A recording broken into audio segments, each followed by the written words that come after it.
the bleachers in the rain. We've shed a million tears and drank as many old-style beers out at the game. Let's go, Cubby, Son Ranto. Michael Cotton. Son Ranto. Michael Cotton. Son Ranto and the lovable Lucy. Mucho Scali. Son Ranto. Michael. Son Ranto. Cotton. Son Ranto and the lovable Lucy. Michael Cotton. Son Ranto. Mucho Scali. Son Ranto 23. Welcome to the 11th season of the Son Ranto Show. It is 2023. I feel like you just told us like 2 weeks ago that was the 10th. I know, but I counted wrong, I realized. So this whole time, we didn't even celebrate our 10th year. Listen, I spent a lot of the time drunk, so I'm not sure. I lost track of years. I we had started a great idea for a Son Ranto 10 shirt. I mean, well, too bad you missed your opportunity. We had because we started in 2013, 13, 14, 15, 16, 17, 18, 19, 20, 21, 22. This is the 11th year. So that's how numbers work. But, usually, I'm always bad at that decade thing. Yeah. Anyway, hi, I'm Danny Rocket. I'm the host of the longest running podcast in baseball, probably. We'll just go with that. And this show is brought to you by our 103 Patreon supporters. I am joined tonight by the infield fly girl. I got Cubes fan in the corner and Billy DeVore, a Reds fan who for some reason is here because the Cubs signed Tucker Barnhart. So I'm like, hey, come on and tell us all about him. Danny, I want you to introduce me as the longest running co-host of the Son Ranto Show. Yeah, it's true. You've been here since so many over the years. True. You're the 2014 was your first year, right? Yeah, I want my trophy. So Cotton, you talked about a 10th anniversary shirt. No. Just do it says 10th anniversary +1. And there you go. Yeah, exactly. It's like extra innings. Well, but okay. Yeah. That's not a bad idea, but I also have an idea for 11. It's the Spinal Tap amp. This goes to 11. Son Ranto, and then there's an 11 on the dial. Well, the dial's a baseball bat. I've got exciting news just to start out the new year is that we're going to start out the Patreon prize of the month with a bang. Okay. I got a Nico Horner bobblehead in my hands. This is worth $1 million because it's made of gold. I guarantee inside this box is a gold Nico Horner. Which is $280,000 more than Nico Horner will actually make to play this year. Yes. In his whole career. So anyway, that is the Patreon prize of this month. You have to be a Patreon member. Go to patreon.com/sonranto like 103 other people did. And subscribe to us and help keep the lights on the show. As always, #Chance in the chat. And you could win a Frank Chance postcard sent to you by me with a message of love and doom. And so #Chance to get that in there in the chat right now. We will pick the winner of that at the end of the show. And then at the end of it all, at the end of the whole year, you will have a chance to win another $1 million prize. It's going to be incredible for you. And then, so I'm just wondering, Happy New Year, everybody. Did anybody get any fun, like Cubs gear for Christmas or anything? I haven't seen you guys feel like forever. Yeah, it's weird when we take a week off. It's like 2 weeks between the shows is a little too long, even in the off season. But yeah, I'm rocking mine. This is what I got. Nice. What color is that? Is that like orangish blue? It's like a red. Is it red or blue? It's like dark red. It's actually green and red. It's Christmas colors, but it's like an olive, kind of a dark foresty olive green, and then a brighter red. It doesn't pop in the light on the camera very well. Yeah, but I actually saw it at the stadium, outside the stadium at one of the booths, and I decided not to get it because it was stupid to buy a hat at that moment. And then I was pissed about it ever since, and then I ended up getting it for Christmas. Nice. That's a good family you got there, Michael, to do that for you. IFG, what'd you get? This is from my secret ranter. Ooh, it's like nice. the old 1908 cap. Yeah, but it's all like gray and broken in feeling already, so it's Yep. already like Distressed, in the regular I believe. rotation. They call I it. have one of those that I love. I've been wearing it for like 6-7 years. They last. It's those are good hats. amazing. I love 47. I think I like 47 way better than New Era. So Facebook user, not sure who that is, but they got an Obvious Shirts 120 hat. Those are good. Those are great too. That's almost that same kind of lower style. I didn't really get anything for Christmas, Cubs related, but I did manage to get some post Christmas sales going on at the lid store. Dude, I cleaned up. Okay. Show me. All right. Well, he's wearing his Guy Fieri. Yeah, I've got. visor. Look at. First, I got my Guy Fieri visor, which I'm going to describe this for the podcast listeners. It's like one of those hats that, it looks like you've got the spiky, like gray monster hair coming out of the top, but it's a visor. I literally look like that hat right now. Like my hair is the same. It's like balding and just kind of like Guy Fieri-ish, and it's coming out of the top of the visor. $7.50 for this visor. $7.50. Yes.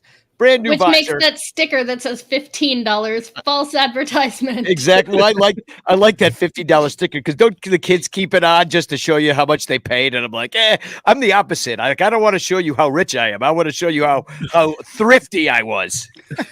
Yeah, well, now you have to rip it in half. Yeah, exactly. Exactly. $1. Artie Boucher said Secret Ranter got him Cubs shorts. Very nice. So I'm going to keep showing and telling here.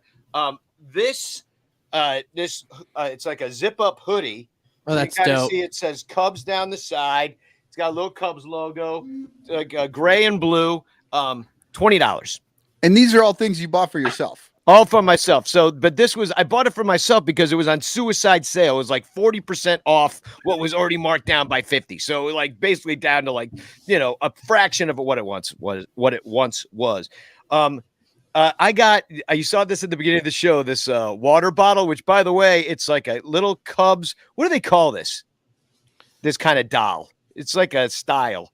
I don't know. Cupid? No, it's not a Cupid doll. 1940. It's like 1940 style with the big eyes. Almost looks like a bobblehead. Like a Hummel figurine, or Hummel. Yeah, it kind of looks like that. He's got like the chubby cheeks. He's a little stocky, and he looks mean. He's holding the baseball, and he's got a glove, and there's a straw out at the top of his head because you drink out of the guy. You could put your Malort in there, and you just sip away. But this guy. How much do you think I paid for him? $3.50. That would be too much. IFG, what do you got? Oh man, $1. I'm taking the $1. Okay, you're doing the prices right. Price is right. I'm gonna say it's 69 cents. Oh, since Billy overbid slightly, just slightly, which means IFG is the winner. Yeah, so this cost $2.60, and I only had one up at the register because I thought it was going to be $5, and I was like, for $5 I'll get one. It's cute and whatever. I could drink out of it on my porch, and then he's like, actually, it's 40% off of that, so it makes it like $2.78 or something like that. So I end up with this thing for $2. So I bought all of them. I bought 12. So I'll be giving these away. Everybody's getting these. Yeah, everybody's gonna get one. Not everybody. Just the 12 disciples. That's one a month. That the Amazon winner every month gets one of those. That's what I was thinking. Except for I want to send 3 to my nieces and nephews. So I got 9 of them. I can get us through the season. Just rig that thing like you always do anyway, so that your nieces and nephews win. Yeah, because they're not allowed to watch this show. So I didn't get any red stuff because that would mean stores would have it in stock. Oh yeah, in general in Cincinnati. Yeah, it's just not a thing. Literally nothing in Cincinnati. It's all Bengals, probably, right? Dude, it's all black and orange. It's bananas. Yeah, it doesn't surprise me. I mean, the Reds, they had that issue with the owner, still have the same owner saying that, where you're going to go. And then, it's tough times. I will say this, though. When you go to a Reds game, you never have to worry about anyone almost dying on the field. So that's a plus. Because I was at that game on Monday. Oh my Oh, God, no. you were? Uh-huh. Oh, It was crazy. Like they just didn't let anybody know what was going on. Like you could see, like look down, like they kept cutting away, but from the nosebleeds, you could see them doing CPR Oh, on God. that guy. oh my God. Just that is horrifying. That was really horrifying, and Yeah. you know, I've never seen anything like that happen really in professional sports. You know, so I like this. Not to switch gears totally, but I like what David Elliott said. He said that Danny's logic on buying the cups is the same way Jed signs players. Just find a cheap one and get as many as you can of them. 40% discount, fill the cart. Yeah. I mean, that's exactly what Yeah. they did with Hosmer. Once they realized they didn't actually have to pay his contract, they could get him for, you know, pennies on the dollar. Yeah. Very few pennies on those dollars. But yeah, then that's when they said, okay, we'll go for Hosmer. Yeah. Yeah. Hosmer's is going to make more next year for the Cubs than I've made in my entire life. So I'm really not like, you know, so it's probably close, I would say. I got 2 more show and tell items. And I'm good. I'm really excited about this one, but I really need some opinions. What do you think of this one? It's just a picture. Tie-dye. That's dope. Now it's Something. tie-dye hoodie, yellow, pink, blue, swirly, like tie-dye. And what the guy told me in the store, and look, I'm wearing a shirt too. I bought 2 tie-dyes actually. I got a shirt tie-dye too, because the guy told me, he goes, at the beginning of the year, we got a bunch of tie-dye stuff in, and nobody bought it. And I was like, that's because it was $75. Like nobody's gonna spend $75 on a tie-dye hoodie. I'll spend $20 on it, which is what it cost me. The shirt, $350. So like it marked down from like 40 or something like that. So somebody thought tie-dyes were going to be big and they were wrong. And then this is my last thing. Yeah, I just really like the word art perspective of the Cubs on that. It does. It's like the C is big and it very goes Windows 98 Microsoft Word. The 90s are back, don't you know? No, I was going to say they totally thought they were going to nail the hippie teenage girl Demographic. Now I can't. Demographic. God damn. What am I doing with my words? I'm not drinking tonight. That's your problem. Maybe you should Fucking start. Dry January. No drinking that Mountain Dew. That'll kill you faster. Yeah. The last thing I want to show is, now I did spend a little bit of money on this because it's actually a winter coat. Like it's a heavier coat, but it was still marked down from like a lot. So I got this coat for $60, which is a lot of money to spend on a coat, but you expect to spend at least that much on a regular coat. Probably that's good. But it's a nice coat. So it's blue. It's got like Evel Knievel sleeves, like a white stripe down the side with like red stripes going along it. There's a little Cubs logo, the walking bear up on the breast there. It's got a red collar. Here's the back of the coat, which is just a giant classic Cubs logo. You can kind of see more of like the obtuse styling of the sleeves on it. And so yeah, $60, and it's padded. So it's warm, it's windbreaker, and it's reversible. So I can turn it inside out. And I want to show this side because the other side is just boring. It has a Cubs logo and that's it. Nah, right. So, but I can put my sunscreen flask right there in the inside pocket there. So I'll be good. Yeah, your sunscreen mask when you're there in April.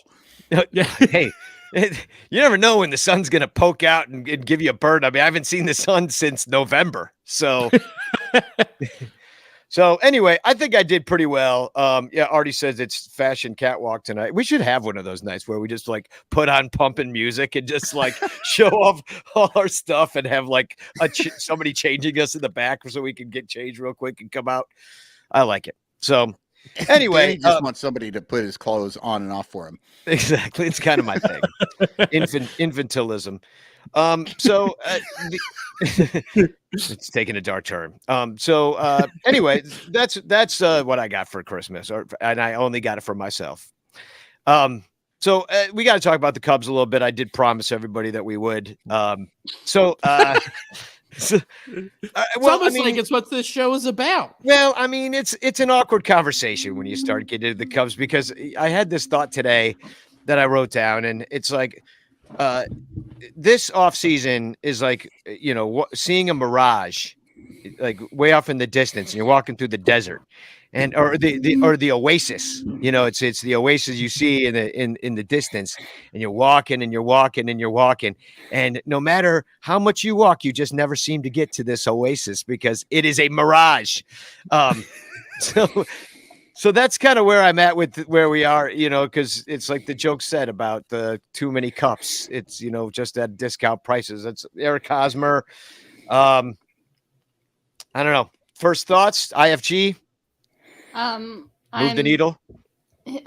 God, move the discourse. If we're not going to be good, at least spare me from a full season of listening to Cubs Twitter bitch about Eric Hosmer grounding out. Well, let's talk about Eric Hosmer grounding out real quick. Here's Jason Hayward's ground ball rate from 2016 to 2022. It's 47.2%. Not great. Not what you want to see. We were all frustrated by that. But Eric Hosmer's ground ball rate from 2016 to 2022 is 56.8%, which is higher by a lot. And that's from Aldo Soto, who says, "I'm sorry, but no, LAMO."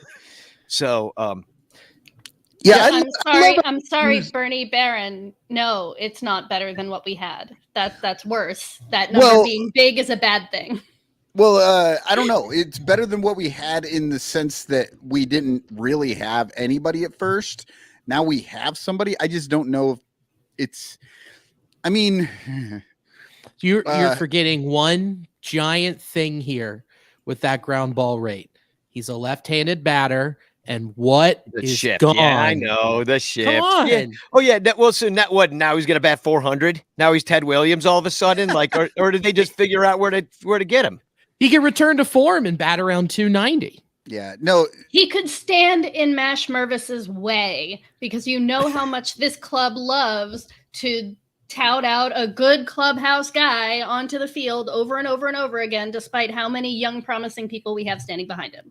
And they want to hold, Mervis back because they want him there for the entire window, not too early, right? Yeah, exactly. And it's Andrelton Simmons style, like, hey, let's pick up this veteran who, kind of has had a couple off years, maybe was hurt, whatever it would be, and but let him block guys for not giving them experience at the major league game level when it doesn't really matter.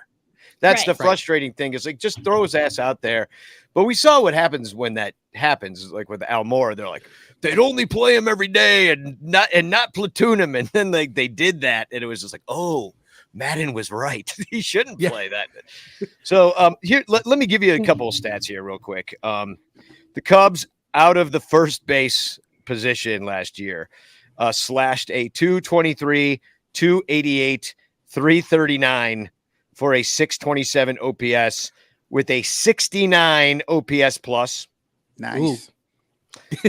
So yeah, that's probably, but that's still really bad.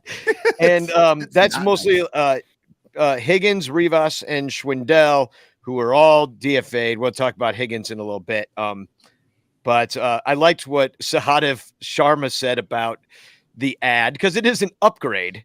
Not much of one, but it is an upgrade from what was there last year. If you have Mervis and Hosmer, but Sahadev said that the Cubs have now raised the floor of the team, and I was like, that is my favorite 2023 slogan that I've ever heard. Raise the floor with the 2023 Cubs. It might not be as bad as you think it is. Yeah. Oh my God, it is.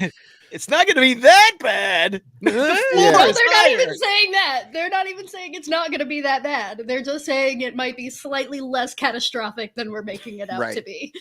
Yeah, you could have added 2 more wins. Yeah. It could be worse. So that brings us to what? 75? Oh, no, they add Dansby to 78. We're almost 500, fellas. Hey. We're getting there. I think it's funny, though, that stat you put up there about Hayward. Like, I'll put it up again. Everybody has been wanting to get rid of Hayward for years. The year that they're like, you know what, Jason, you're gone. We're just going to pay your last year. You're not going to be here. Go away. Fine. And then they pick up Bellinger, who hit worse than Hayward last year and for the last couple of years, and now Hosmer that has a way worse ground ball rate. And it's like, as soon as we get rid of Hayward, we start to realize, oh, there were worse hitters out there. And now we have he them all. wasn't the worst. I mean, by some metrics, a couple of And we're those years, he spending- was the worst. And We we're could spending sign more money. Almora again. We're spending more money on him. Yeah, that's right. Almora was the worst hitter that one year, wasn't he? Like by stats.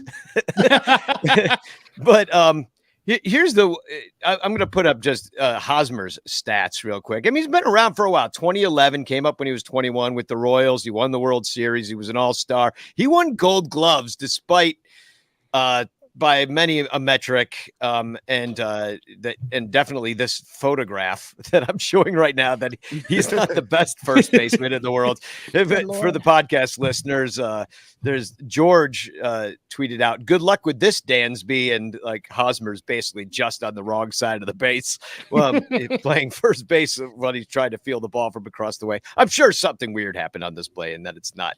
No, really it does was as look bad like as it looked. I remember it. Really. It was completely inexplicable. Just bad. Well, and that's kind of the knock on him is defensively. It says the advanced metrics of recent campaigns have not been kind to Hosmer's work. Despite his 4 Gold Glove awards over the last 2 seasons combined, he has produced -9 defensive runs saved and -2 outs above average. So he's a negative in the field, actually. It's kind of I don't like the way that sentence is written. Like, it makes it sound like he's gotten 2 Gold Gloves, or he's gotten Gold Gloves in the last few seasons. His Gold Gloves were half a decade ago or more. Like, I was thinking the same he has thing. not been good for a very long time. 2017 was the last one. Yeah. No, it sounded like he got 4 of them in the last 2 years, and I'm like, where are they going with this one? Yeah, well, they're trying to spin it. I mean, this is from the Cubs, for example. This is from the Cubs website. Last year, he was one of baseball's hottest hitters out of the chute, batting .377 with a .994 OPS through May 13th. And then it was like, Just over a month. and then it goes on. Yeah. For 5 weeks, he was incredible. Now, you remember the season started late, too, because of the lockout. Oh, it wasn't even a Yeah, it wasn't even a even a month. It month. was just about a month. He hit 222 with a 596 OPS in 73 games the rest of the way. So it's like overall 268, 334, 382, 8 homers. I mean, that's not a lot of pop. You want to get over that, get into the double digits at least to be like, But, Yeah, but it's not like he was playing it. Go But it's not like he was playing in a massive ballpark in San Diego.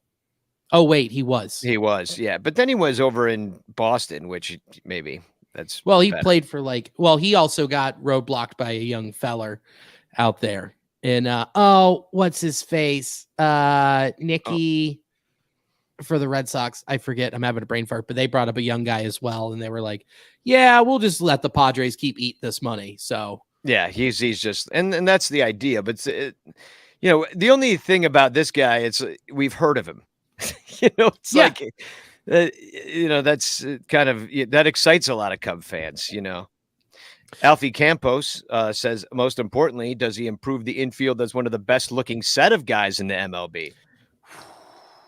Ooh, I don't I've know. seen him up close and personal, and that is him and Dansby. Those are some pretty hot guys.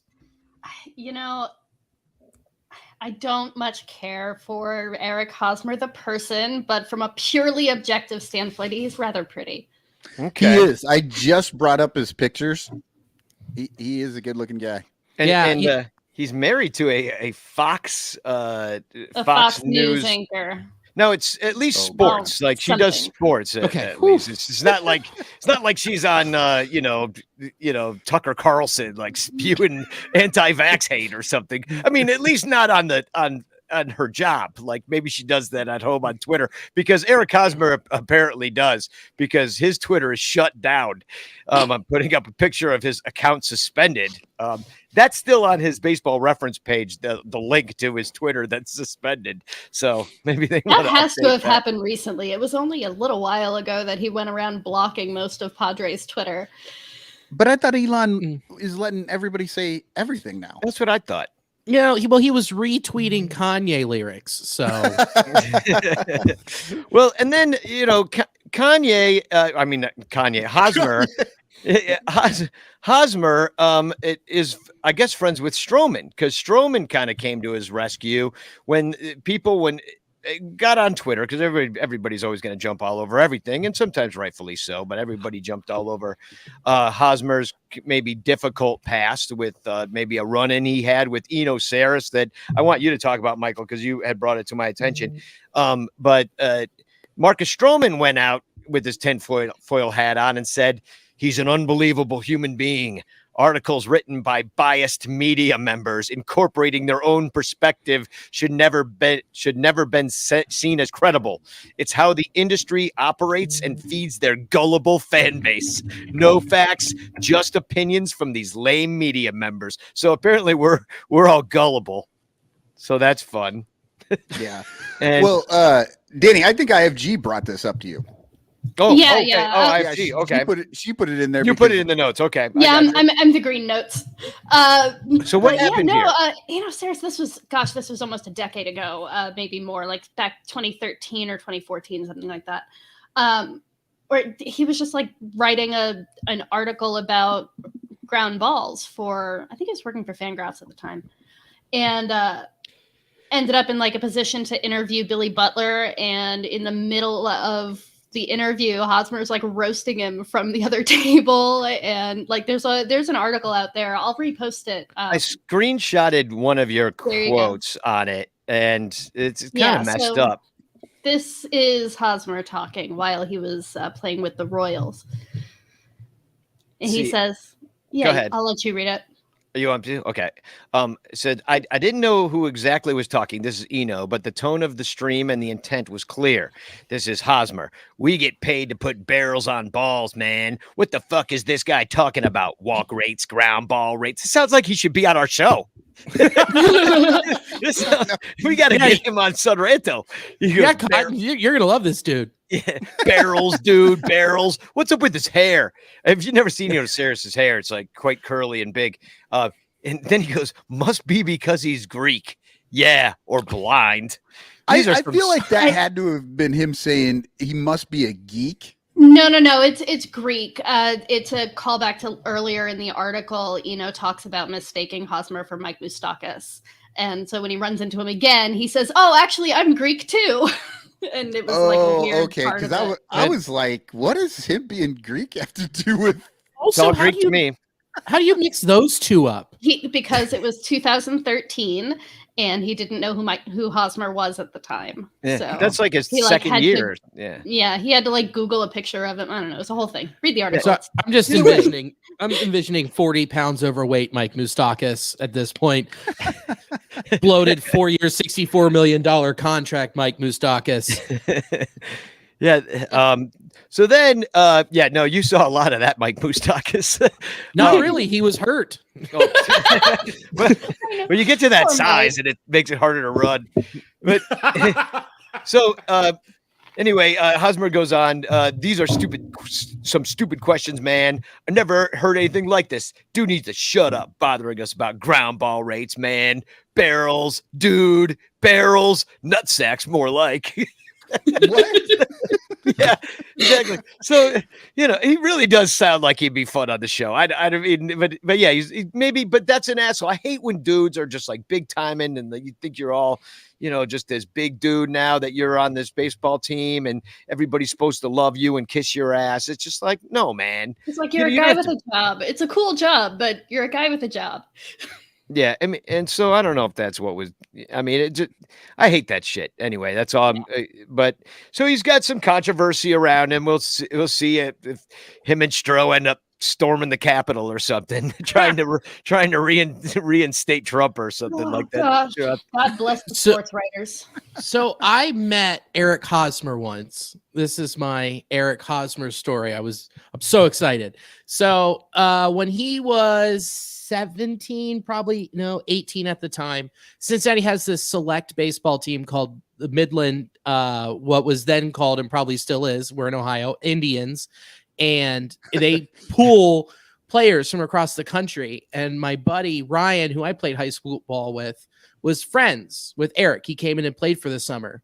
Well, I threw a party at my house when my parents were out of town, and Eric came over, and my buddy Matt and I whooped his ass in beer pong. In beer pong. Now, I mean, Sorry, no, I was laughing before beer pong, but also funny. whooped his ass, dude. Not even like it was an embarrassment. They only made one cup. They only had one turn to throw. My buddy and I were just so locked in. And then next thing you know, we clean the slate, we shake hands, and then we see cop lights coming through the windows. I've had that happen. And Eric Hosmer and I ran from the police. Now that's a hell of a. See, that's what I'm saying. Like, Okay, get him on the show. You got to get him on the show. Assume he I was wanna way apologize. faster than you. So he was. But I was also a spry 18-year-old who had 60 less pounds. But last year, I'm in the Diamond Club, so I'm 2 rows behind home plate, and he's legging out from second coming home, and he busts it, and he leans up against, like, he comes in real fast, and it goes up against the netting, and leans in, he goes, "Oh, I'm too old for this shit." And I lean up and I say, "I remember when we ran together. Remember me beating you in beer pong?" And he just went, "What?" And then just walked away. This guy. I honestly want to do that to any ball player I get close to now. Do you remember when I beat you at beer pong? Because they're going to be like, "What the fuck?" I mean, sometimes sometimes I guess I was drinking. Have you, I mean, there's been many a time that people will come up to me and tell me, "Hey, you remember when this happened?" And I was like, I have no clue. And it's like a really big deal to them. It was the greatest night ever. I was like, just kind of didn't register. Like, no, we could all guess some reasons why I might not remember certain evenings. I have that happen all the time. They're like, "Billy, do you remember this?" And I'm like, "No." And then my wife will be like, "It was our wedding." I'll be like, well, sorry. Things got out of hand. What can I tell you? Real quick. So, speaking of out of hand, the Cubs have a new catcher. I don't know. That was a terrible segue, but speaking of out of hand, here's a guy with hands, Tucker Barnhart. Hopefully he's got some good hands. I'm going to put up his stats. Billy, you watched him play on the Reds from 2014 through 2021. So that's a fair amount of time. Ages 23 to 30. He's currently 31 or turning 32, I guess. It's a better way to put it because he's on the Cubs now. So, I mean, he's no Wilson Contreras, but how do you feel? Billy, tell me about what you think about Tucker. Dude, I love Tucker Barnhart. He might not be as productive. If you look at that, what was that? His 21 season might have been his best offensively. Negative. His 17 season was better. But, I mean, the guy is a left-handed hitter who will favor from the shift disappearing. That's just going to happen. But him behind the plate, he went from in 2018 when framing became a metric. He was in the bottom third of it. And he was like, "How do I fix this? How do I get better?" Spent the entire offseason and became the second best framer in all of catching that next year. The guy works hard. The guy's got great hands. The guy knows how to call a game. He is a perfect dude to have as a platoon catcher. Great clubhouse guy on top of it too. I mean, he's not, like you said, no Wilson Contreras, but if you could get somebody like Tucker Barnhart in your clubhouse and behind the dish with young pitching, that's the idea to have. And that's the guy you would want to have. And he's with Gomes too. So you got the lefty bat with Barnhart and then the Gomes platoon left and right. And then they're both veteran catchers. I mean, you needed somebody. I mean, it'll always be like, "Where's Wilson?" kind of thing right now. But yeah, I mean, I was happy they, yeah. So, I mean, I don't know. How's everybody else feeling? Like, I mean, I like the move. It just doesn't, none of this excites me, like I was excited when we used to sign really big players for lots of money. And, this is like, hey, we got Tucker Barnhart. Heard of him too. I would have been really excited if he was platooning back there with Wilson. Like it's the Gomes of it all, right? Like, because of that, Sure. I mean, I don't know. It's just like he's going to be the bat first catcher. he's your offensive catcher now. Like if and you're looking at it going, Barnhart Yeah. is, yeah. that's going to Which- be tough. Yeah, That's Barnhart is with the a offensive lowercase catcher. o, everybody, just so you know. Right. And like with Barnhart being our offensive catcher and Eric Hosmer being our DH of the very near future, God willing, what's that, like 9 home runs to replace Yeah. Wilson? Yeah. Alfie Campos says, we don't need offense from the catcher position. That's what the DH is for. Well, I hate to tell you, Alfie, our DH is Nick Madrigal. So in Yes, theory, we nothing agree with going. you at this point in how baseball works, but in reality, it's just not going our way. Now, so I mean, I do like the move, and I do what you just said about the young pitcher situation. When you got the old catchers and the young pitcher, we saw that work really well with David Ross, and I think that we can know that that's probably a good idea. This isn't that team yet, that needs the David Ross, the personal catcher for the ace. We don't have an ace, like we're not there at all. We're stocked full of number 3 pitchers and long relievers, and we have everybody else's replacement level players that could go one way or the other. So, and we It's a got rid move- of. It's a move you make in 2 years when you've got your young studs that are in low A and in double A that are 2 going to be years. ready. God, who's Yeah. anybody going to be alive then? Like anybody, seriously. So John Pickus writes in, pitchers playing well is more important than a guy who never won a Silver Slugger at catcher, which is fair. No, I agree. I think right now that's where this team is shifting. They're going to be trying to pitch it. They're trying to throw it. The defense, you got to admit the defense gets a lot better with Dansby and then moving Nico over. The Hosmer thing, I don't know about. Obviously, that's -9 runs saved. Doesn't give me a lot of confidence. But Bellinger over there in center, Suzuki and right. You can see that you got some guys that can throw it and catch it and stuff.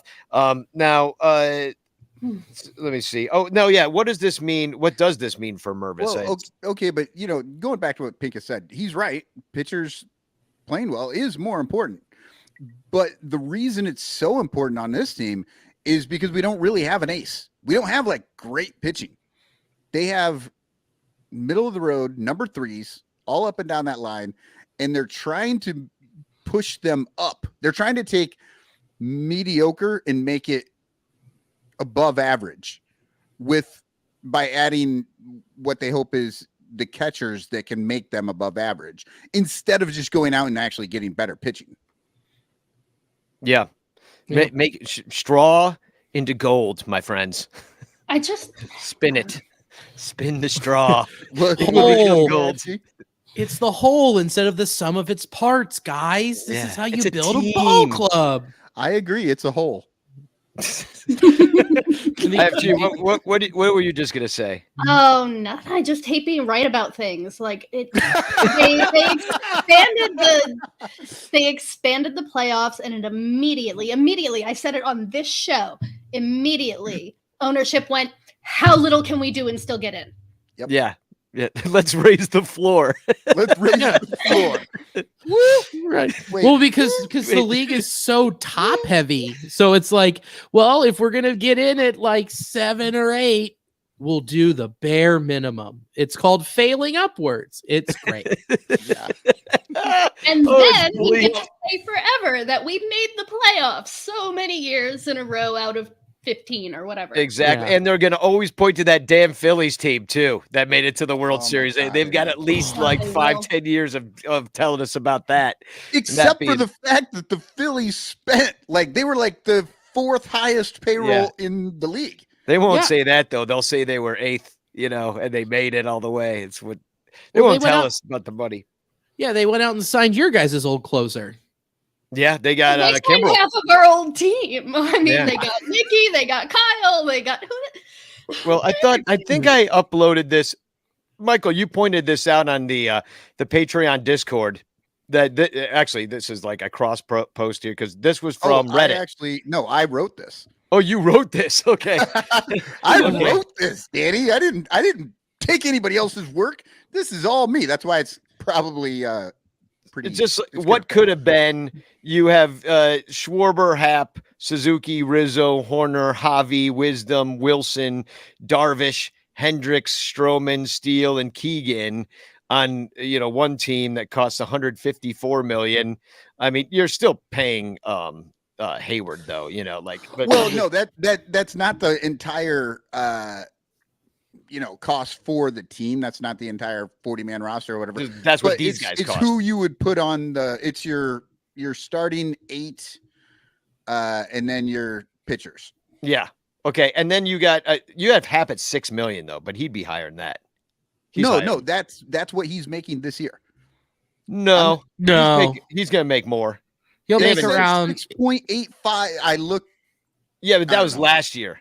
Yeah, so he'll probably be making around, if you made me guess his ARB number, it's going to be between 11 and 13. Oh, yeah. Okay. So yes, it's going to go up, but yeah, the last number that they had for him was 6.85. So yeah, so you put him up to 11, whatever, it's going to be what, 117 million? Yeah, it's still cheaper though. They're spending less money, obviously, but not that much less. Just like 30 million less, which I guess is a lot. But Happ, Bellinger, Suzuki, Hosmer, Horner, which I didn't realize how close those names are to each other. Hosmer to Horner, like that just sucks to have to say, or Horner to Hosmer is more likely. Swanson, Wisdom, Gomes, Hendricks, Stroman, Steele, Keegan, and Smiley. Yeah, I mean, you're going to have some of the same guys, but yeah, it's the other team. You kind of go into the year and you're thinking it can compete. This team that you're looking at, especially look at the bottom 5 names, just the pitching. You go from what we have right Darvish, now: Hendricks, Stroman, Steele, Keegan Thompson, and Drew Smiley, to Darvish, Hendricks, Stroman, Steele, and Keegan Thompson. I like the Darvish led pitching rotation quite a bit more. It just looks better up and down I don't know. Well, yeah, I mean, we don't even know if Hendo's going to be alive. Yeah, true. Hendo, I don't know about Hendo. Yeah, I'm putting him in just assumption because and I added Keegan Thompson, but it could be Wisniewski. Like those things are sort of in flux, so I just had to choose somebody. Yeah, I mean, I saw Brennan from Chuggo. He was talking today about that he just kind of looks and he doesn't really trust Jed yet, that he just tweeted all this stuff out. He's like, I don't trust management yet. They have not proven to me that they've been able to do what they said they were trying to do or identify being ahead of the curve as far as how to put a team together that they seem to be following as opposed to leading, which we've been kind of talking about for like 2-3 years. Like even when the pandemic started, we were sad that the Cubs were followers in that whole situation and they never were leaders, and they should have been leaders the whole time, being a big market team. But I found that interesting. Speaking of Brennans, Brendans, or I hate that freaking name. I'm sorry. I like people named Brennan and Brendan and Brandon but it drives me nuts because you can never tell what the hell they said.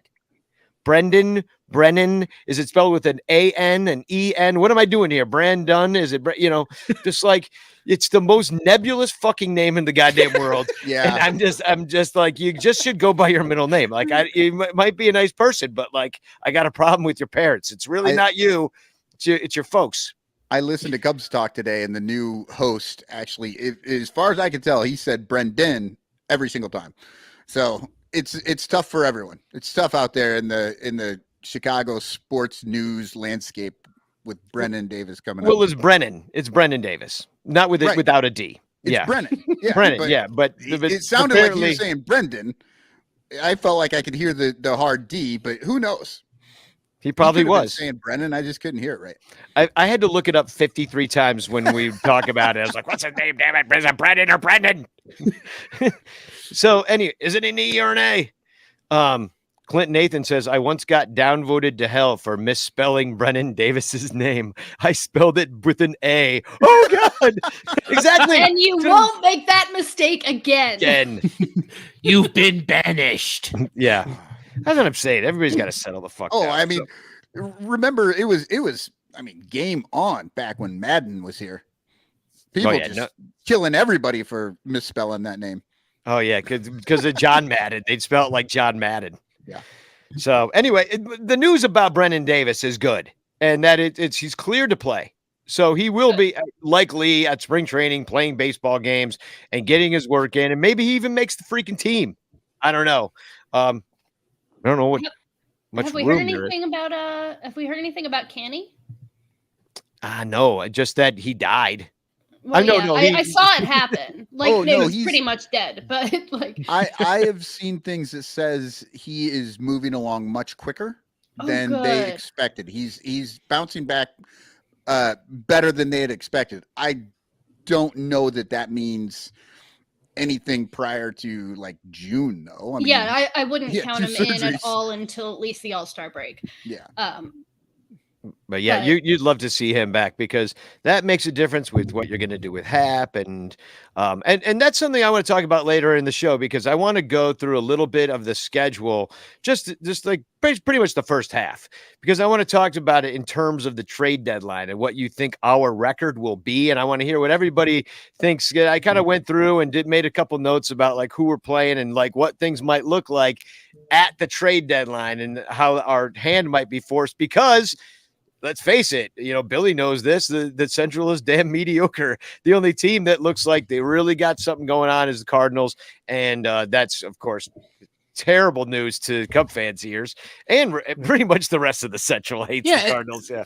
Yeah, and the Brewers are just a giant maybe. They're banking on Abraham Toro developing and hoping that Jesse Winker returns to form, which, God damn it, he's going to. He's going to be so good in Milwaukee. Especially in Great American. Yeah, well, and I think I heard Wade Miley is picking up with them. So, Reds and Cubs fans get to see Wade Miley a few more times this year. Well, probably exactly just a few more times because he will definitely be injured maybe once we'll see him if we play him early enough in the year. Was that a free agent signing? Like, did the Brewers actually sign a free agent? I'm not did they sign him? I saw that they were nearing a deal. I don't know if they signed him or just picked him up off the scrap heap. Yeah.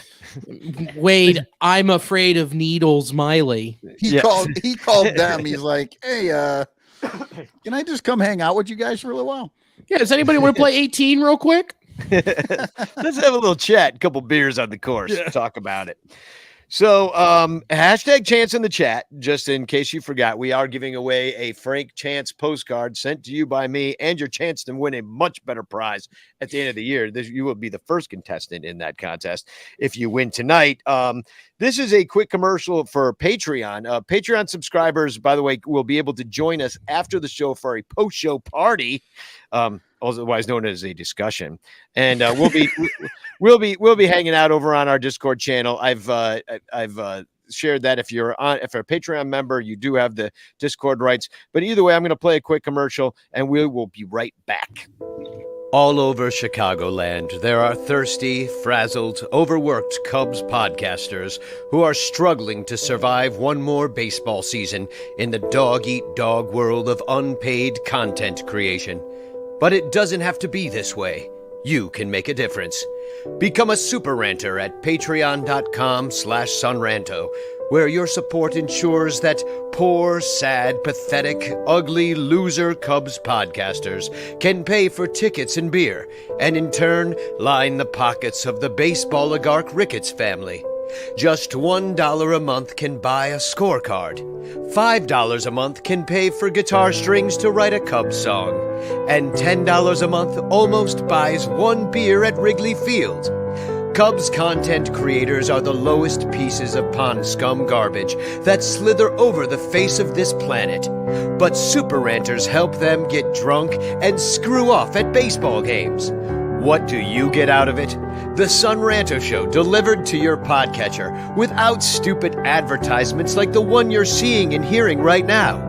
Plus, at other Super Ranter levels, you can get Cubs music, access to private Sun Ranto pages, the Ranter calendar, and special thanks and Ranter recognition in our live broadcasts. Plus, eligibility for monthly prizes. What does Ranto get out of it? Your money.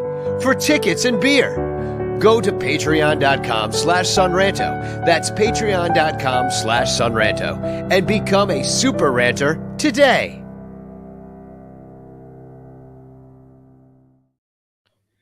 Welcome back to the Sun Ranto Show. Join our Patreon, patreon.com/sunranto. And I would like to introduce the next segment of our show with Michael Cotton, and it's you know it, you love it. It is Where are they now? How I miss those companions who walk the canyons of the night by my side. Where are they now?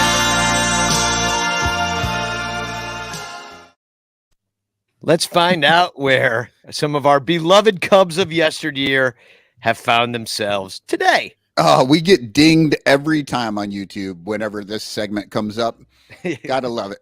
Barry Manilow gets a little slice of Sun Ranto every time.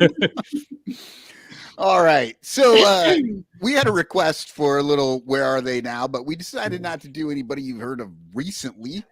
I wanted to go back into the history a little bit. So, hey, the last time we saw our guy, Jonathan Herrera, he was roaming the Cubs dugout wearing a helmet that had hands on it in the 2015 season. That was incredible. Everybody remembers. Oh, we've got pictures. Yeah, I'll put it up. There it is. There it is. Oh, there he That's is. The spectacular. disembodied hands stuck to the helmet. Everybody remembers that. So after the season, he was a 30-year-old free agent, and he ended up signing in the Mexican Baseball League with the Rojos de Aguila in 2016. And in 2017, he signed with Olmecas de Tabasco, but was released in April of that year. I heard that's a real hot club. Yeah. That's a spicy take. But yeah. And since then, nothing. I could not find anything about this guy. He disappeared. His whereabouts are currently unknown. So if you see him, Tell him we're looking for him. Right Yeah, into the milk company or something. Yeah, is his family concerned? I don't know. I actually know a guy named Jonathan Herrera. So, but it's a totally different guy, of course. But maybe There there's are a some lot kind of of connection. Jonathan Herreras on the internet, and most of them you don't want to be. Yeah, and well, if you end up on the internet, you know, it's just like you either did something really good or really bad. So this is how that goes, or you just have a LinkedIn, I suppose. One of the That means three. it's not going great. Yeah. It's like, I had to make a LinkedIn. People have to find me. Yeah, it's not going great or bad. It's going okay. I honestly looked through quite a few LinkedIn Jonathan Herreras just because I was like, oh, it would be so wonderful if I could find him just like, I don't know, manager of an oil change place or something. Like that would just be great. But no, couldn't find him. He's gone. He's disappeared. Well, maybe he's at CubsCon. He'll be walking the red carpet. he might be. They need some people to come. They do. The fans won't be there, so they might as well get some players out. He'll have a stocking cap with two hands on it so that people recognize him. Sir, who are you? Remember me? Hold on. Let me put my hat on. So, all right, who else you got? Who right, else is so somewhere else now? I decided to see what Chris Coughlin was doing. Oh, I remember Last time we saw him, he was in Des Moines in his third stint with the Cubs. Did you realize that he played for the Cubs 3 separate times? He was 2014, 2015. They traded him between 15 and 16 to the A's, then traded back to the A's and got him for the end of 16. And so he got a ring. So he got a ring. And then he went to Toronto, and then after Toronto, they signed him to a minor league contract. Isn't and he was in Des Moines. Toronto's where he made that crazy play where he jumped over those guys. Remember that? Over Yadier Yeah. Molina. Yeah, he jumped over Yachty. Yeah, That's the number one hit you get when you're looking for Chris Coughlin. I Is him bet. diving over Molina. I always got him and Matt Caesar mixed up. Oh, that's a name I haven't heard in a long time. Yeah, he does NFT art now. Yeah. We interviewed him on this show. We had Caesar on the show, and he showed us all his NFTs. And that was before we even knew about NFTs. Like, he was the first guy that told me about him. And what's amazing is there is an artist named Chris Coughlin, and for a second there, I thought, oh my God, Chris Coughlin is just like Caesar doing his thing. But no, it was a completely different. They're guy. kind of the same guy. They're the same player, pretty much. European man. Different NFTs. Yeah. So, Different bored apes. Yeah. Yeah. So So what's he doing? again, I couldn't find out much about what he was doing. But while I was looking, I don't know if you knew this, he married one of the women from Bachelor season 14. Were you aware of this? I mean, Wow. season 14, I tuned out after 11. Just like this show. After season 11, I'm just got out of here. I was kind of waiting for you to stop and pause and just be like, he married one of the women. Just the women. How crazy is that? In the world. Yeah, He's it's straight? so Oh my God. What a weirdo. Well, anybody who does remember season 14 will remember that her claim to fame on that show and why she got kicked off fairly quickly is that she let everyone know that she was a virgin. And in Chris Coughlin was like, all right. yeah, and then in 2016, Chris and Corey adopted a child. And So apparently she's still a virgin. There's a possibility she is still a virgin. There is no proof. We have no proof that Corey Adamson has ever had sex, despite being married for the last We should take a look at her and 12 judge. years. I'd say definitely still a virgin. I'm looking at the picture here. Well, she's saving it for her second marriage. Yes. To Matt Caesar, who Yeah. she won't even knows the difference. Oh, I wonder if he so- jumps over her sometimes, just like, hey, do that yachty thing to me. Just jumps right over the bed. That's it. That's not how you do it. Like, it's like, who That's is why that? she's still a virgin. He just keeps leaping. Who is that king? Is like Louis the 16th or something like that? Like, didn't know how to do it or something like that. They had to like teach him how to have sex. I forget that. Oh, I think I remember hearing something anecdotally about him bruising his partner's belly button or something. He's like going in the rock wall. Hey, We've all told been me. there. Yeah, maybe we should make children king. I don't know, just throwing it out there. and drink only alcohol and no water. Yeah. So, Coughlin's name did eventually pop up in my, intense search because he and Corey Adamson have the Cogs for Christ blog. But when I went to it, you can only go to their blog if you've been invited. So I could not tell you what was going on with the Cogs for Christ blog. But then he popped up with Ole Miss, his alma mater. I guess he played baseball at Ole Miss for a bit. And this last season, he did what bad Cubs players do. He gave a speech, and then Ole Miss went on to win the World Series. So, the coach credited Chris Coughlin's speech right at the end of the season for this large resurgence of the team and the championship, all that, just the same way that, we credit Jason Hayward for his. Now, In hold fact- on. If Coughlin was there, what proof do we have that it was Jason Hayward who did the speech? Great point. Yeah. Could have Also, been Cogs. it's funny you say that because they were Hayward and Coughlin were actually working on a baseball speeching company. But then Hayward got signed to that minor league deal, so it's on hold right now. Got himself right out of having. So I feel like a storyline for the San Ranto podcast for 2023 is you being invited to be able to read this blog. Exactly. I bet I could get in. Yeah. Yeah, You know the right words. You were raised religiously, weren't you? Extremely. Yeah. So you know how to say it to your brother in Christ, how to get in there. Yeah. Yeah, So- we can put our collectively brainwashed Christian minds together and figure it out. Figure out how to unlock that key to heaven. I don't know. Yeah. The, Just the quote. sad part is it would not even be worth it. I don't think. I think we'd get in there and be like, oh God, this is boring. You know. But you won't know until you get in, until you get the keys to heaven from Christ, you know? Well, look, Billy, we don't need Cogs for Christ blog because what we have is my last, where are they now? KojiUehara.net. Because Koji Uehara was famous on this show for a great blog that Danny would, do the Google Translate and then we'd read. And it was way better back when Google Translate was bad. Yeah, Google Translate's gotten way better. We used to really have to decipher like what Koji was talking about sometimes. Yep.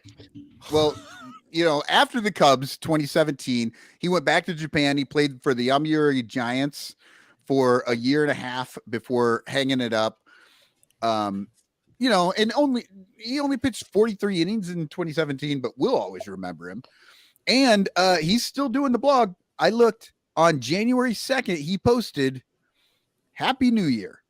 In 2023, I want to do my best so that everyone can high five emoji. But I don't have a job. ... I wonder when I'll start working." Kissy face emoji? I'm not sure. He does the old school emojis, so you don't always know what it means. Is that a high five emoji? And why does he want everybody to high five?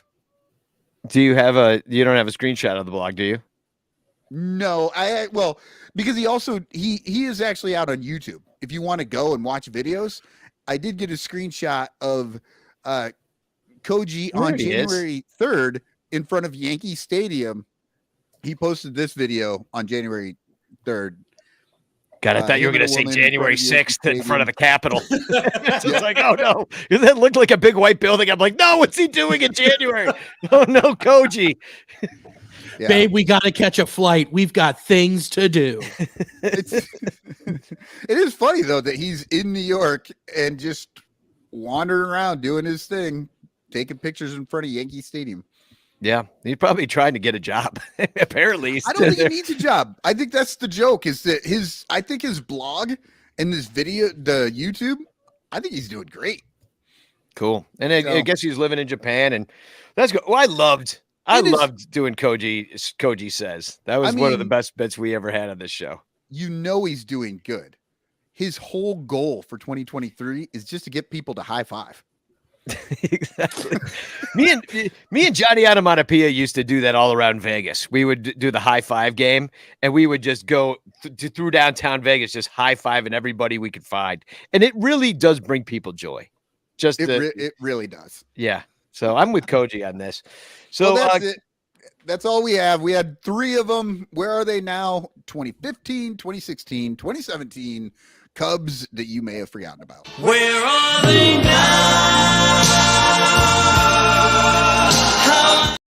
We didn't need the whole thing that time.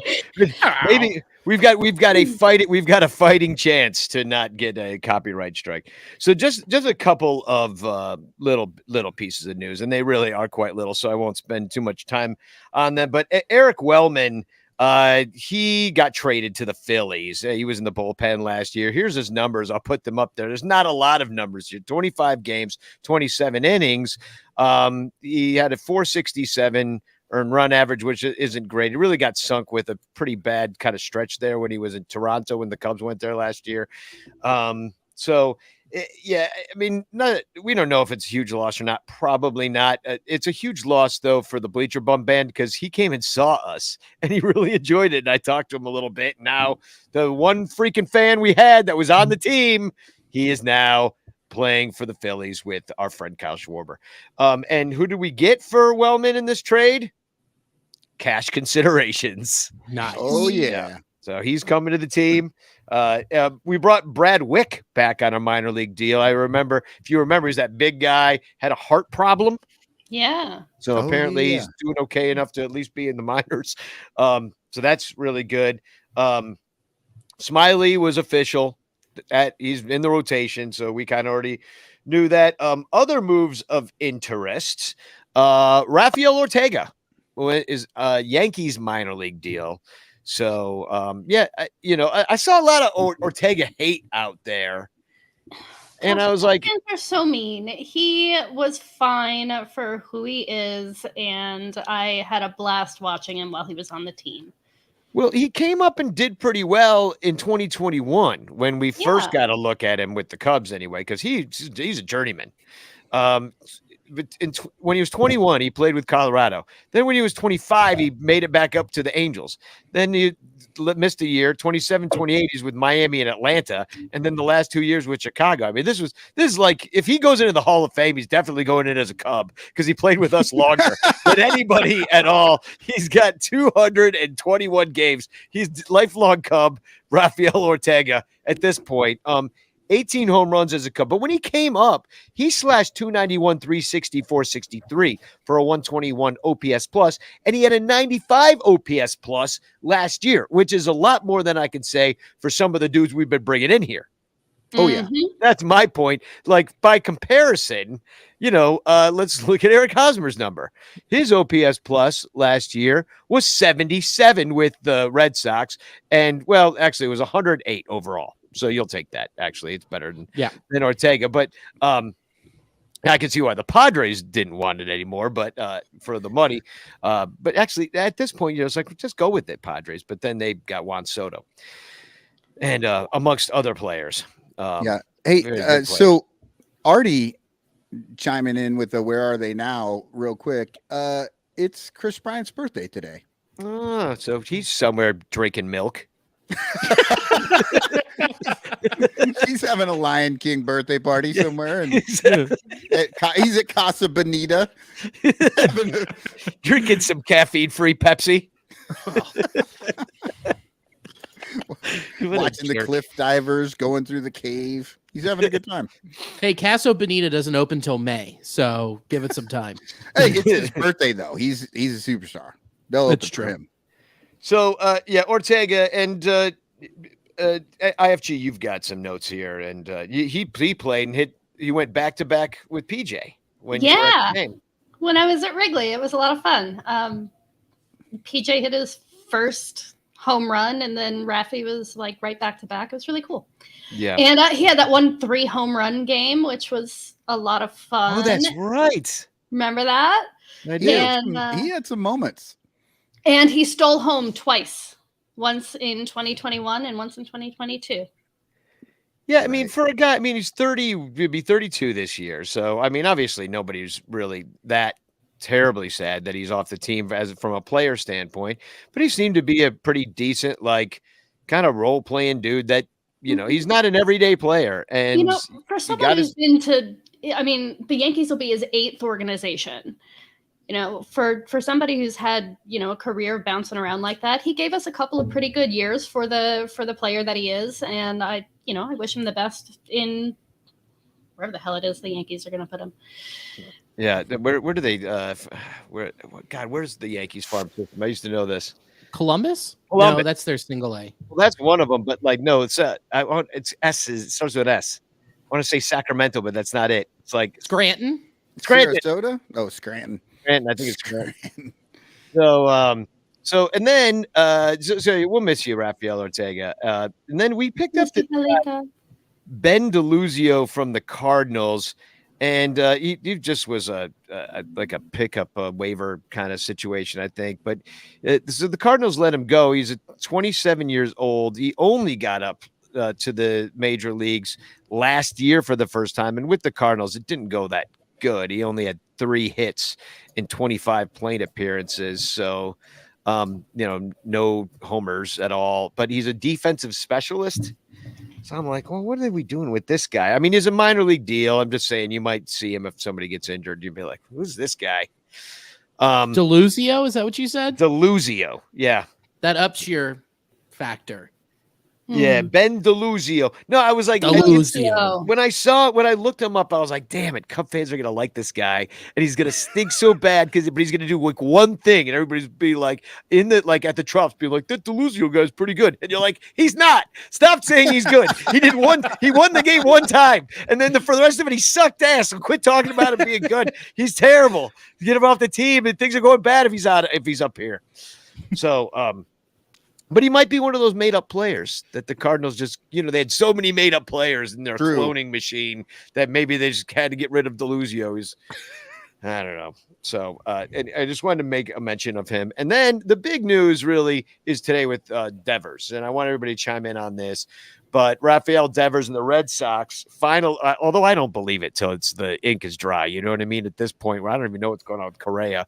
But an 11-year, $331 million contract. The deal is not done. Physical process hasn't started, but in the end, Devers is supposed to remain in Boston.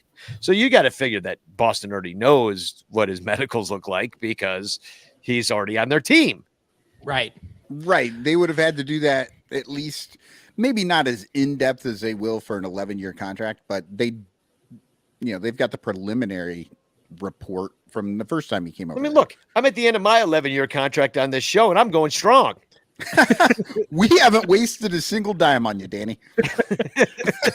Living up to every penny. Where's my 300 mil? What's interesting about that deal is there isn't a full no trade clause. So Is it, what you're saying is they're going to selected, sign him, and then somehow Jed's going to convince the Ricketts that they didn't do this contract. They just traded for the contract, and that's how. Yeah. I don't know. Is that how millionaire math works? Billionaire math? There's only Yes. 30 people doing this job. There's only that is a small number of people. There are more Cubs podcasts than baseball general managers. You know what I mean? So, IFG, what do you think about this? I mean, what do you think about it for the Red Sox or for like the numbers or? My opinion on player salaries is the same now as it always is. He's underpaid, double it. Exactly. There you go. Share the wealth, billionaires. What the hell? Quit being so stingy, Scroogey. I'm telling you, all these contracts are going to end up being Bobby Bonilla days. And, our grandchildren are going to be talking about Bobby Bonilla days with every contract that they signed this offseason. Yeah, and that just needs to be the new expectation because that's because of the way that the luxury tax is structured. If they can tack on years, buy out the end of somebody's career, and then who cares if you're paying them for another 10 years? You have to be paying them anyway. Like, rather do it over those 10 years when 10 years from now that $27 million doesn't matter because every rookie is getting $27 million. Like, that's how it is now until they pull an NHL thing where they cap the number of years that you can sign somebody for. It's going to keep escalating. The thing that's strange to me is in the economics of everything, really, and you got to zoom out for this, is that we're just talking about massive Zimbabwe-esque hyperinflation, in the future, which, like, if you've ever heard of like the Federal Reserve and how they're like just trying to like keep the their foot on the gas and stuff, it's just like, well, I don't see that through most of the people I know that everybody's like, well, I got an extra 50% this year. It's like, unless you get another job, like most people are like, well, I needed a second job because my car broke, like that's really where people are. They're working harder just to stay afloat. And these guys are like, I get 50% raise every year. It's just, and I understand it's a union situation, but they're going to try to get the money from us. Like, I'll just say this right now. Like, let me show you the prices from Winterland, for drinks. Like, I was over at Winterland at Wrigley Field, and all you can do there is like you can ride a tilt-a-whirl, you can look at a giant light-up baseball, you can you can go in a chalet if you pay even more money. You can pee in a bathroom with Christmas trees. Like, it's very exciting. There's a train that goes around the infield, but here's the beverage prices. Right. Hot but chocolate. only if you're rich. That's the caveat there. Yeah. Hot chocolate plus tax. $10. Sorry, $9.99. But but $12 with tax. Hot cider. Oh, It comes with a kid's mug that you don't want because everybody already has too many freaking mugs. So bottled water, $5.49. That's insane. $6 for a s'more kit. What is it? BYOF? Well, first of all, why I exactly Just sitting there with a Bic lighter under your marshmallow. I'll tell you what they do. I got a picture of it right here for you. They've got like a little corral with a fire pit, and you can get your stick and put it into the fire, but you can't get close to the fire because there's a fence around it.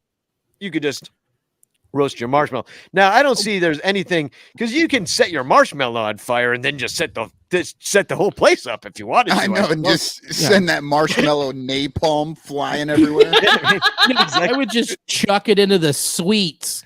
Yeah, exactly. And also, that's going to taste like shit. I mean, it's that gas is going to ruin your... Yeah. Oh. Yeah. So you may as well have that Bic lighter going. Yeah. Exactly. So, but let's get back to the prices. And this is what I'm saying. It's like special. Oh God, it's a s'mores trough. It really is. It's a s'mores trough. Thank you, Nick Gentry, for pointing that out. That's amazing. So yeah, the hot chocolate. Now you could get a hot chocolate with Bailey's for $15. A special. There's all their specialty cocktails are $15, and then you can add $4 to get on the naughty list, which is just an extra shot. So we're talking $20, basically $19.90, $18.99. Get on the naughty list, and I was very confused about what that might be.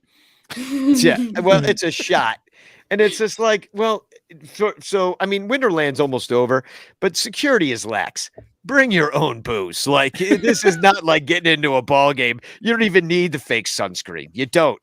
You just walk in with the flask in your pocket. Nobody's doing anything, but those prices are absolutely outrageous. You need to take out a loan if you got a family of four and get everybody a freaking s'mores pack and a drink. It's insane.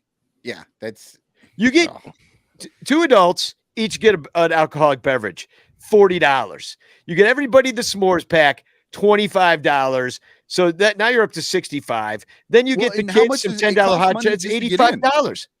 And another $5, right? Another $5 to get in. I'm just talking about one drink and a snack and $85. That is insane. So when I hear about these big contracts, it's not that I don't think that the players deserve their fair share of that $15 drink. I'm just saying, where are they getting it from? Us and massive Zimbabwe-esque hyperinflation, and that's just insane to me. Here's the thing, like you mentioned, there are 30 general manager jobs, right? There are 30 ace starting pitcher jobs too, and that general manager is a whole lot easier to replace than a guy throws Shohei Ohtani or right, because guy. Apparently they don't even have to be good. We keep seeing that every year. You just get some Nepo baby in the room. It's just some dude who's laying around playing video games. You stick him in an office and let him make bad decisions for 7 years. Yeah, exactly. Somebody shows up with a pocket protector and then the team still makes more money than it's ever made ever. Yeah, because of these players. So pay the players and screw the team. Yeah. Hey, Tommy, what hotkeys do you know on Excel? You're in. What do you got? Oh, great. Oh man, it's okay. We'll hire an intern to do that for you. Yeah, exactly. They don't work. They'd be on the golf course all day. So, we are giving away a prize after the next commercial break. Now, you're going to be excited about this commercial because basically, how we have the Amazon search bar. Well, we got bongs. So Amazon wrote me an email like first thing of the new year. They're like, you're going to lose your account. You've got to fix your whole thing. You're doing it all wrong. So I had to go in there and fix a bunch of stuff. And one of those things was it used to be sunranto.com/Amazon where you would shop and click our links. Well, I had to change that. So now it's sunranto.com/stuff.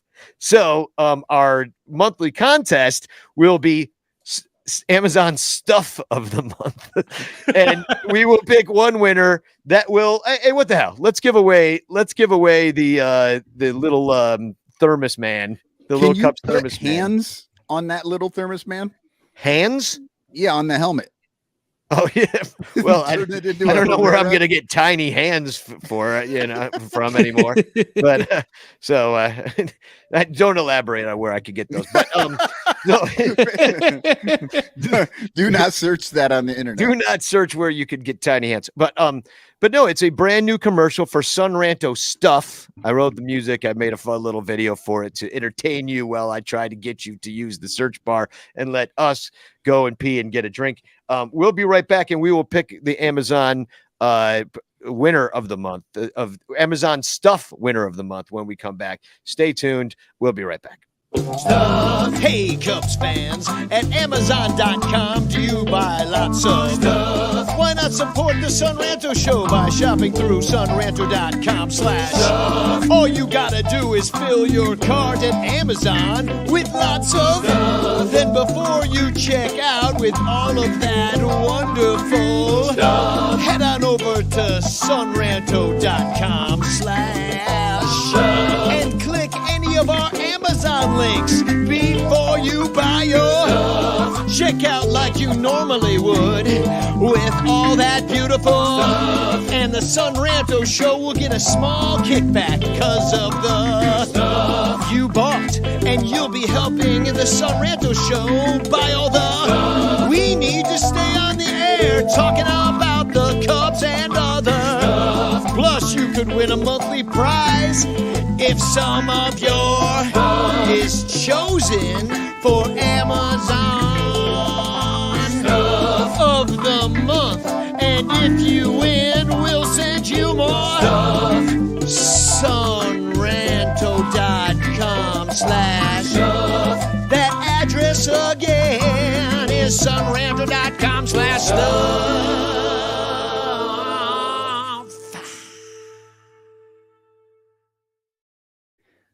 I entertain while I advertise. So, Wonderful. yeah, I thought that was kind of a fun one. I had fun to putting a little. It's the same music, just slowed down as the old Outside the Ivy theme. Yeah, Bernie says catchy jingle. Thank you very much. I thought it was okay.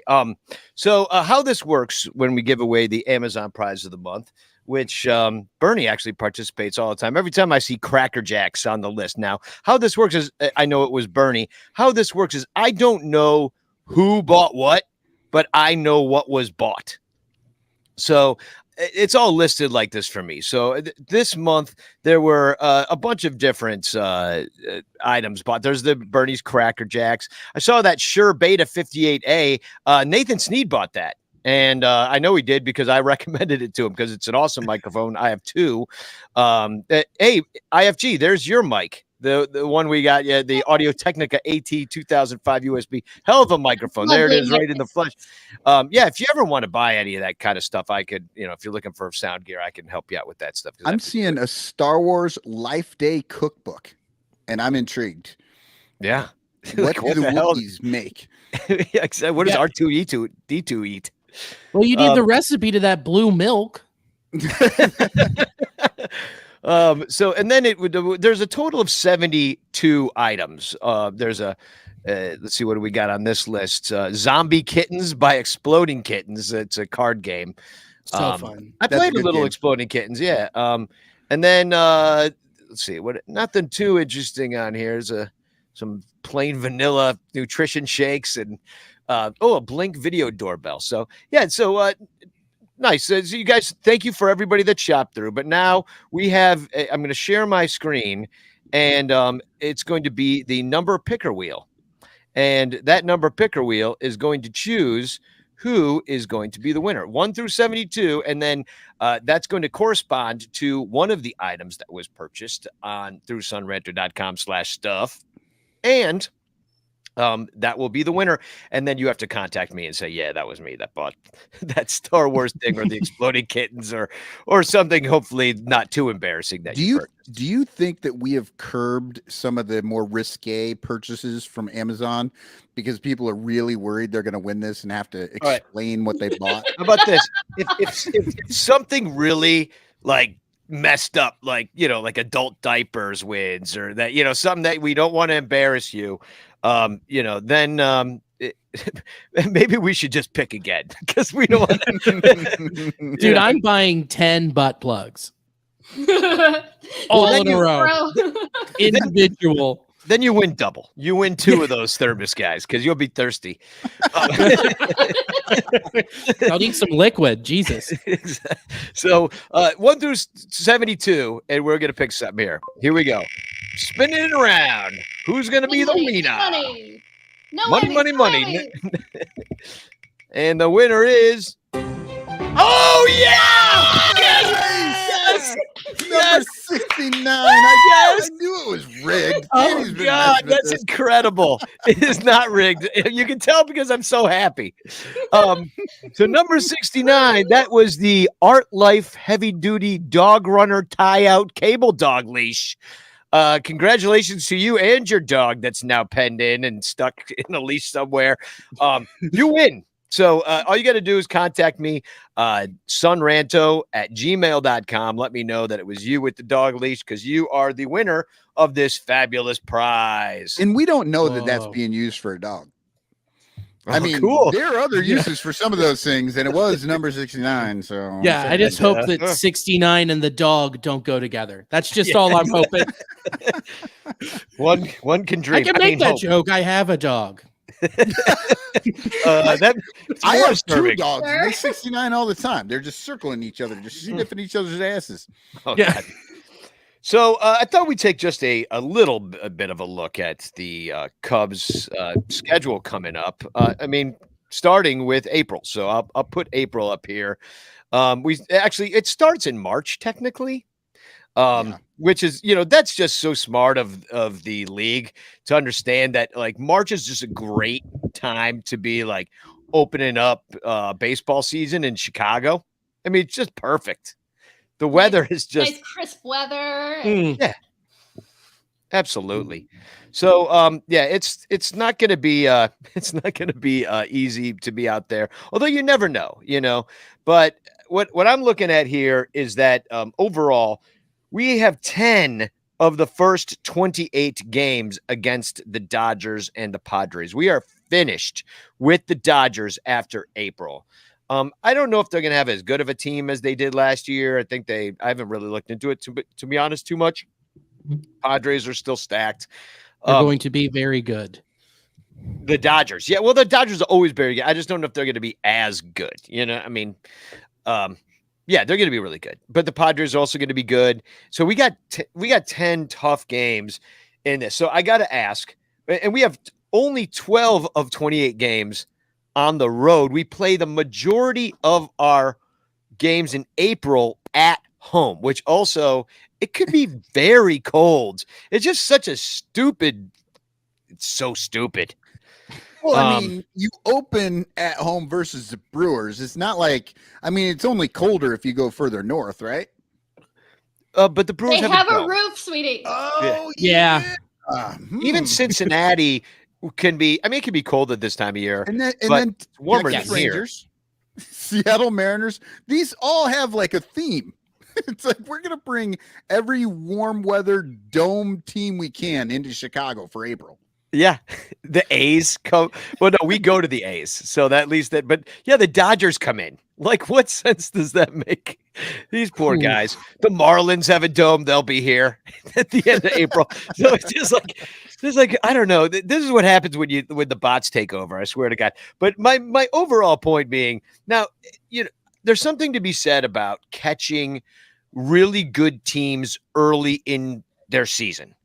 Because maybe you got a shot to beat them and like surprise them with some wins, and like, just get a, nick at them a little bit. So there's that aspect. But what would you say having 10 of the first, basically more than a third of your schedule in April? Where do you see? I'll put it back up here. What do you think the Cubs record is after April? Because it's like the A's are the only really bad team. Maybe the Reds are really bad. Billy, would you say the Reds are really bad? Oh, it's going to be bad. It'll be bad. It's such a crapshoot with the young starting pitching, but we'll have zero offense. So it'll be if the Reds win, it's going to be like a 2-1 game, and the bullpen actually that's made out of toothpicks and bubble gum hold it together. So, and please comment in the chat too. Clint Nathan says, tough schedule out the gate, and Rangers and Mariners are going to be strong. Artie says the season starts on his birthday, so that's nice. So yeah, I mean, I think it's going to be tough to end 500. You know what? I'll be happy. I don't know. I'll be happy if we take one against the Brewers. We'll probably sweep the Reds because it's the Reds. Ow. Rangers depends on probably who's pitching. The Mariners is an interesting thought. They're not used to bear weather. Yeah. True. Yeah. Early, and they're coming. Yeah, and they're coming too. Yeah, and they're coming from Arizona too. So it's like they're coming from summertime weather right into the belly of the beast. Alfie Campos says 11 wins. Yeah, that's 11, and that would make them 11-17. And you know, that's gonna people will be running for the hills. You know, let me tell you, it's gonna be some empty, cold stadiums. I tell you, if that happens.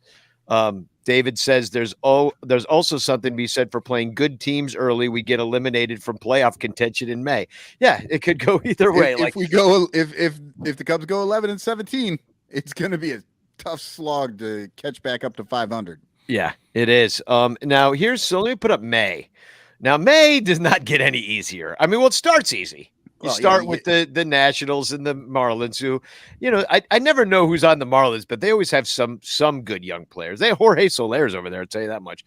But then we got the Cardinals, we got the Twins, we've got the Astros and the Phillies and the Mets, and then we got the Rays at the end of the month and the Reds in between. So we play a lot of really good teams in May. So if we go, that's what I'm saying. If we go 11-17 in April and then we hit May, like, what are we after this? Like, I didn't even count these games. Boy. You might be how many games under 500 after May? 18. Yeah, I could easily see that. I mean, that's a rough stretch. It sucks because that puts us on like an uphill battle the entire year. Well, I mean, I already feel like we're on an uphill battle. Oh, I mean, like we are, but like you don't get that part where it's like, oh yeah, man, like the Cubs don't look great on paper, but they came out the gate with 11 straight wins, and you know, it's like we're not getting that. Yeah. I mean, they really do have to. I'll put April back up. They have to beat the Brewers. They have to beat the Reds. You know, they've got to they've got to beat. They got to sweep the A's. You know, you've got to. You can't just 2 or 3 it against the crap teams. You know what I mean? Yeah, you're gonna have. You can't play 500 against the crap teams because otherwise you will dig yourself a huge hole. So here's June. Start out with the Padres on the road, Angels on the road. I think the Angels might be better. They will. This year. Giants will be better this year. That definitely looks like an old school West Coast swing, right? You go Padres to Angels to Giants. I was thinking of heading out for it because I decided not to go to London. I've got family and friends all through this area, except for San Francisco, but I'll just stay in a tent or something. I guess that's fine to just poop on the street there. So to stay by the Castro, you'll be good. Yeah. You can do the same thing outside of the Big A as well. Yeah. Well, no, there I know people. So I get it. Down. Yeah. In the parking lot. So I was thinking of doing that. Padres, Angels, Giants. That'd be a fun little trip. I mean, if you've ever done Highway 1, I think that's what it's called, right? And you just drive up and down the coast, and there's like seals and the sun setting and really expensive gasoline. It's magical. So, but yeah, this looks. I don't know. It starts out kind of hard, then eases off a little bit when you got some Pirates and Orioles in the middle. Although the Orioles gave us fits last year. Yeah, don't sleep on the Orioles, man.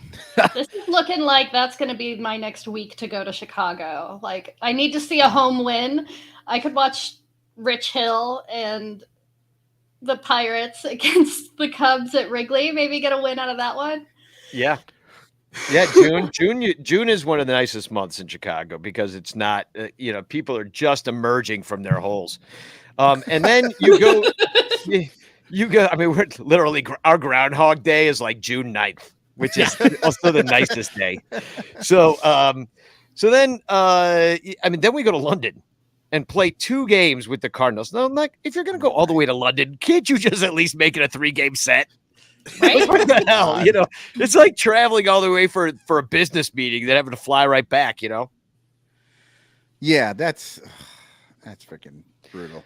And then you end with the Phillies. So I'm just saying, like, this was more of a split month. It's not as hard as May, but you know, once again, like, you know, if you play just 500 here in like at this point, like, I don't know. It's just we've already You dug play the hole. 500, You know? you're still 20 games under. And nothing's going to grow the sport like Cubs Cardinals in London. Yeah, let me tell you. Yeah, they're real into those Midwest teams out there. Like, you know what? Why It should just was be actually Yankees. a good idea back in 2020 when both teams kind of were good.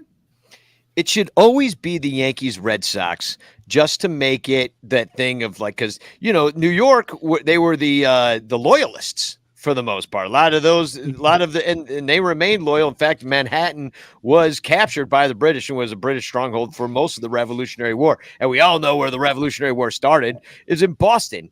So like, if you had Red Sox, Yankees, always be the London series. And like, that's like, and just like do it to start the season or something. Like, I don't know, something like that. I don't know. Do something else with it, because then you could play up the whole like revolution thing and like us versus them.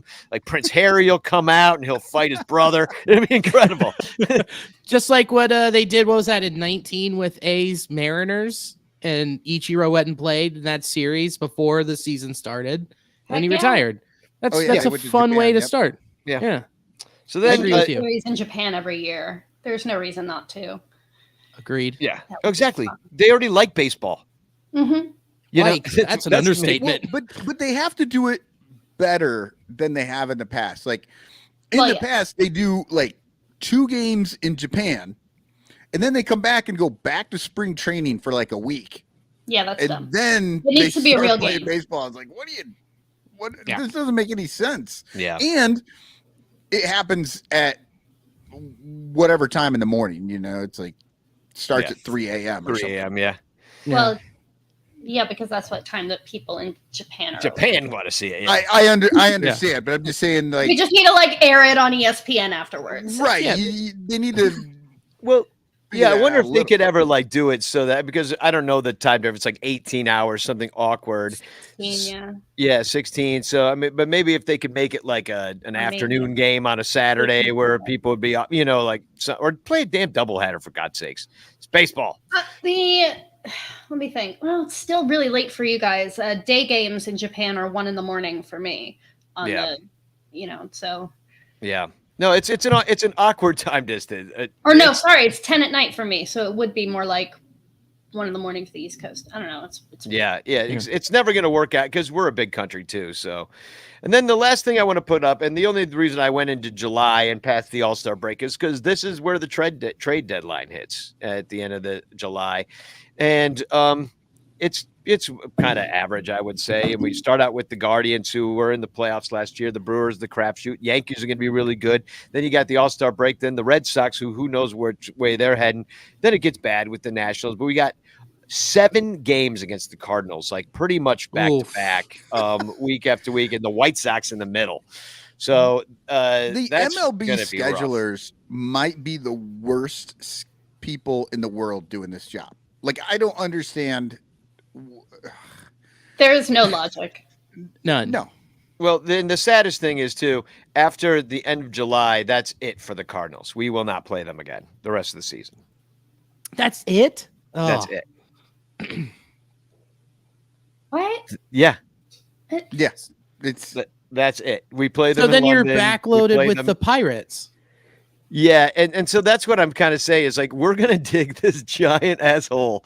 And then we're gonna lose to the Pirates because we're gonna be exhausted and have the Right. crap beat out of us by all the decent teams by the end of the season. Man, this is gonna be a slog. yeah, or I it's love gonna how be the new balanced schedule makes them get past full teams in like 1 week. Yeah, well, what's crazy to me is that they call it a balanced schedule, and it's the most unbalanced thing I've ever seen in my life. Mhm. Like, it's the worst schedule of all time, and yeah, I don't even care that we're playing everybody like that. I think it sucks to lose games against your division rivals because, that's close. I like to know players on other teams. If you only, because now you're just going to see them for a series. It's not like you're going to learn all their players and understand things. Like I'd rather know one division really well and one league really well than have to be like, I know every player in the world. Like it's kind of fun that like, I don't know, certain team. Like I don't know who's on the A's or I don't know who's on the Marlins. Like I don't really care, Well, Yeah, well, the A's don't even know who's on the A's. it's true. True. Yeah, I mean- in seeing the Cardinals for the last time in July, by the time we see them playing in the playoffs later, who knows who will be on that team? Like they'll probably be buyers, and we will not even see those players play the Cubs. Because isn't the trade deadline right at the end of July? Yeah. Yeah. So that's what I'm Yeah. saying. Like we finished with the Cardinals, and then We trade won't even deadline, see they- that team. Yeah. They pick up, They're never buyers. They've got that clone machine. They're just Yeah. going to bring something. They don't need to just trade for anybody. They're just going to get some other team to give them an amazing all-star player for nothing. And then And the other pay team for will part of pay for him to be on their team just to get rid of him. Yeah. So yeah, no, it's in August. Like, just I'll look ahead real quick, but I mean, it looks like a bit of an easier schedule. I mean, yeah, it's Pittsburgh. Oh no, actually, I'm looking at the wrong year. Well, it's got to be an easy. It's got to be an 2023. easier schedule, Danny, because it's terrible up to the point that you just showed us. Yeah, exactly. No, it's no, yeah. Then you get your Detroits and Pittsburghs and Kansas Cities through August. Then you get Arizona a bunch, Pittsburgh again. Yeah, so Colorado. I didn't see the Rockies on there. Yeah, Yeah, Colorado. so all 7 games against Colorado and Arizona are in September. Those are going to be real Donniebrooks. Hey, Arizona's going to be probably an 85, 86 win team this year. Well, yeah, we're dreaming about that right now, especially after the first half of the year that we just prognosticated. It's nice that it's January 4th and reality's already setting in. Yeah. No, that's what I'm saying. Like, there's not a lot of hope out in Cubs land, but whatever there was out there, I wanted to squash tonight. Hey, we're gonna be really pretty though. Exactly. Yeah. Our infield is just sexy as hell. It is. So, and we're all getting together to celebrate it next week at Cubs convention. Well, actually, before we go off of this subject, just real quick. So, what's the Cubs record by the trade deadline? How many? I'll say how many. What's their winning percentage? I'll say that much. I'm gonna say winning percentage might be sub 400. Like, yeah, with 380, 369. That's not nice. 420, dude. Yeah, there you go. I like it. I'm with Both Billy. of those numbers mean we're not buying things. Oh my God. Well, that's kind of my point too. It's just like because somebody said, "Oh man, if they go 500, they could buy." I'm like, nah, I don't see it. I don't think we have that to look forward to. That's what happened the last time we actually had a generally okay team. We were near 500 and they sold the entire heart out of the team while the Braves did the exact opposite and were 1 game behind them and won the World Series. Alfie agrees 369. Artie says 396, which I like that kind of moxie. And then eight Clinton says 18 under 500. So that's probably in the low 4s, high 3s. Everybody's about that same. Well, at least we're all pessimistic together, and we'll all do it together at Cubs convention. Well, and Bernie I love says how you above just showed 500. You just showed us that schedule, and we know what's in this team. And I'm listening to Cubs talk. These fucking crazy people are talking about it's a possible 81 win, 82 win team this year. It's like, what are you talking about? Where do they see these wins coming from? It's the same thing that we heard last year, though. It's like, well, if everything breaks right for the Cubs and the pieces fall together, then they could win, 80, 81 games. No, well, we saw what happened. Everything went fine, and they had 74 wins. It really didn't go that bad for them, and they had 74 wins last year. I forget who it was that said it at Fangraphs this year of the Reds. They said if you squint really hard, you could see a team that wins 78 games. Yikes. So if everything goes right. Yeah. Well, and that's what everybody's saying, except for the teams that are actually trying. They're, if you're actually trying to win baseball games, you're actually coming into this. Because I remember some years, like after 2016, 2017, people are predicting, 98 wins, 99 wins, 97 wins, no doubt in our minds. And like, I don't know what it's going to take to get that 20 game swing back, but it's going to take something more than what we're doing. Pinkus says 505. I'm bullish on this team for the first time in years. Now that's 505 in the first half, or a little bit more than the first half. So if they are 505, insane. There is something very, very, very wrong with that person. There's no way. Pinkus says better than expected pitching and very good defense. We win but all you games. can't win games if you can't score runs. 0 to -1. We win every single game by that margin. Yep. I have watched the Chinichi Dragons long enough. You literally cannot win a game without scoring runs. Okay, hold on. It's 0 to 0 in the 14th here. Pinkus, There are two runners on second. If they are 505, if they have a 505 winning percentage at the trade deadline, I will give you $50.50. I almost went 505. I'm like, fuck that. Yeah, you have to give $500 for a bet. What does he give you? Not Nothing. for this blog. $50.50. You're just giving him $50 for nothing, just because you're celebrating the team doing well. No, you're right. But just because he would be, look, if he hits like 505, if they're 505 or better, I'm gonna be happy, and he's going to be goddamn Cubstradamus, because nobody else is seeing that right now. Yeah. Well, Alfie says Alzolai becomes a lights out closer. I am excited about the pitching. I do think that, and the pitching and the defense should be good. But yeah, the bats leave something to be desired. They got to figure out a way to scratch out some runs, because they don't have a lot of pop. And maybe that's slightly improved today with Hosmer, but it was only slightly. And we're all going to get together and celebrate this mediocre team at Cubs convention next weekend. Now, I'm not sure that I'm going. I mean, I'm going, but I'm not necessarily going in. You know what I mean? Because I don't have a ticket, and I might be covering it for Bleed Cubby Blue. But they're the Cubs, they're not doing it like they used to. And what I'm finding out is all the contacts that used to be there from their press people that would like to do things with the blogs and make sure we were in there and covering it and taking pictures and talking to people. They're all gone.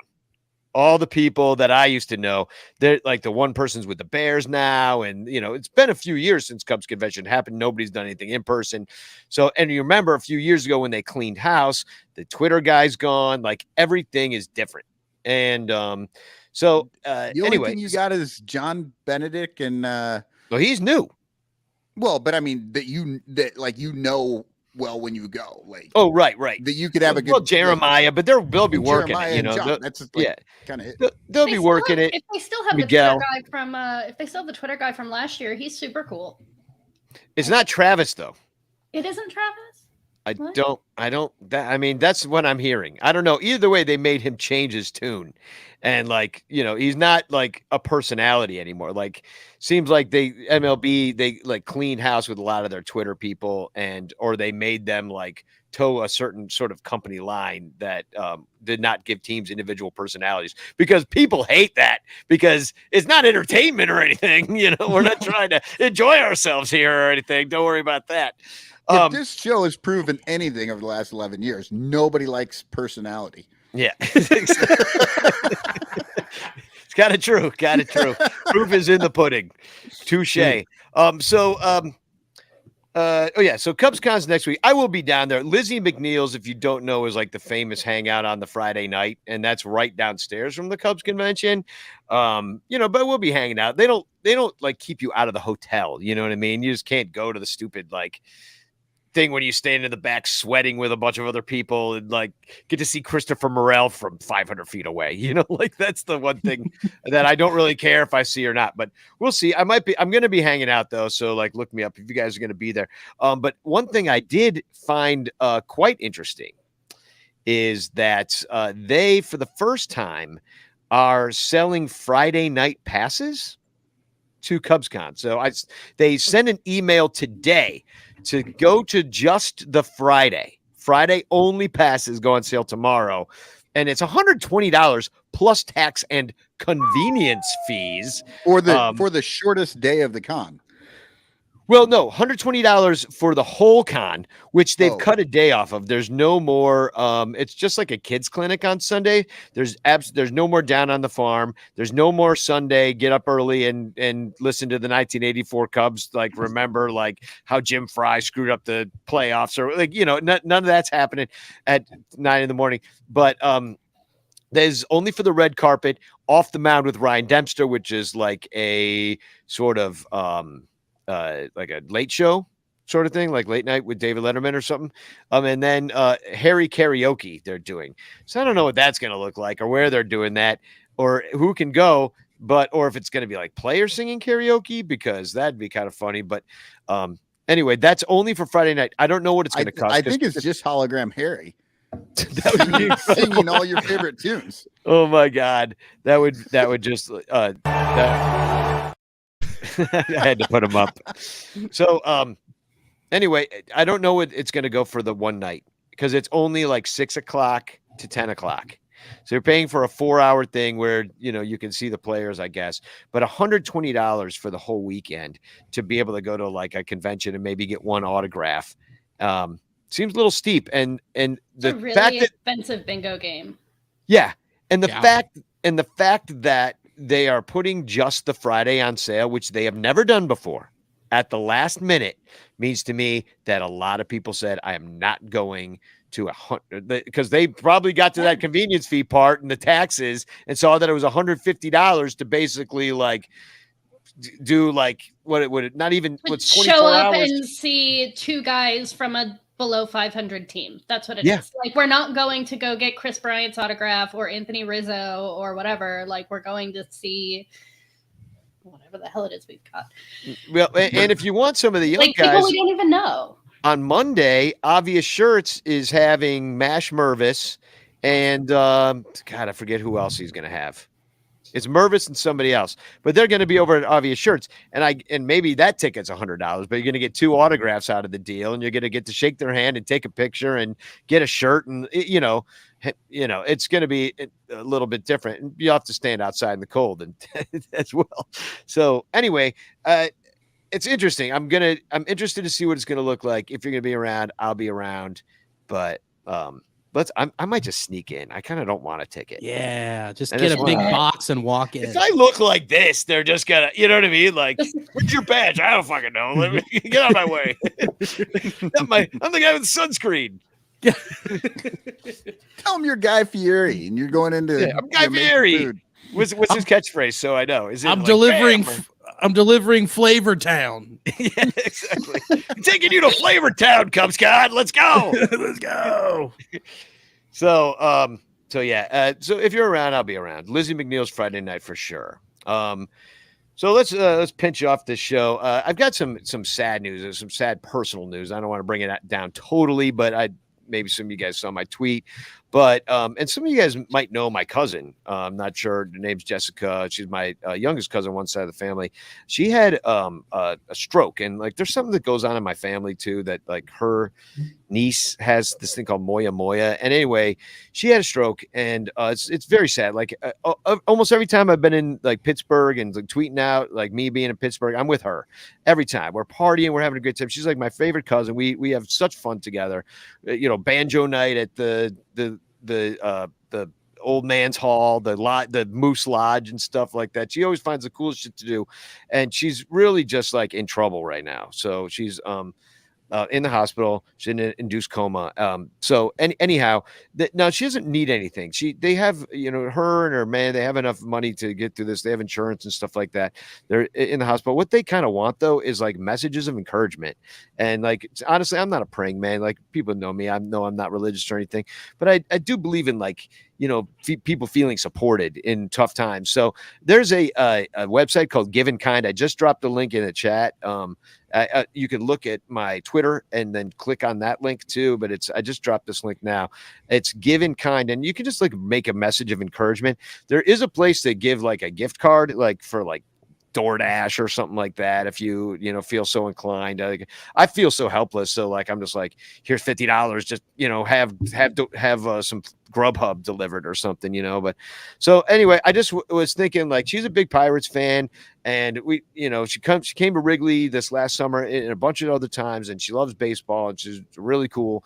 And if you just would maybe just like leave a message for her, just being like, hey, love from Cubby Town, something like that. I'd really appreciate that, to see like a bunch of outpouring of love and support from us. And the other person I kind of want to bring up, as long as we're bringing it down here for a moment, is Luis Medina, who I don't know if you guys know what happened, but he lost his, he's being very public about it. So otherwise I wouldn't bring it up. His girlfriend died unexpectedly on Christmas Eve. And he's, obviously devastated. He's my old co-host from Outside the Ivy. He's been on Ranto show a bunch. Great friend. We go to baseball games a lot. If you don't know him, you should, because he's awesome. And he's going through some really hard times right now. I sent him a little package from the Ranto show just to hopefully cheer him up when he opens the mail. So I got him I'll show it to you actually, because I got one for myself. There were 2 left, and these were on sale too. Santurce Cangrejeros. Luis is nice. from Puerto Rico, and he had a Puerto Rican hat, and I saw these, and I was like, oh, you know what? I'm just going to get this for Luis. I'm going to send it to him. And so I put that kind of from the ranters and from us, just to show him that we're thinking about it. And cool. and so just know that's going on with him, if you know him, or just a word of encouragement or whatever. Just like, know what he's tweeting out, and just be supportive of him, because we're Cub fans. It's what we do. Yeah, very sad. So I'll get off of this now. So calendar wise, we're going to be going the next couple Wednesday nights.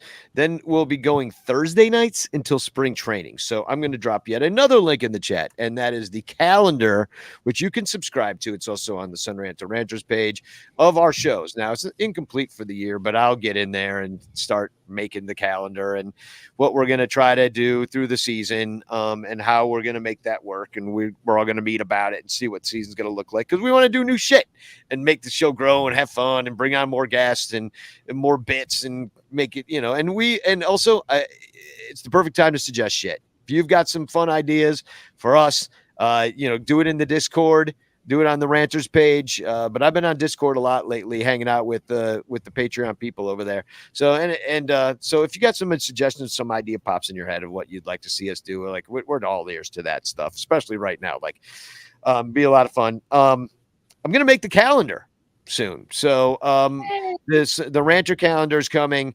It's not for sale yet, but I will put it for sale probably by next week's show.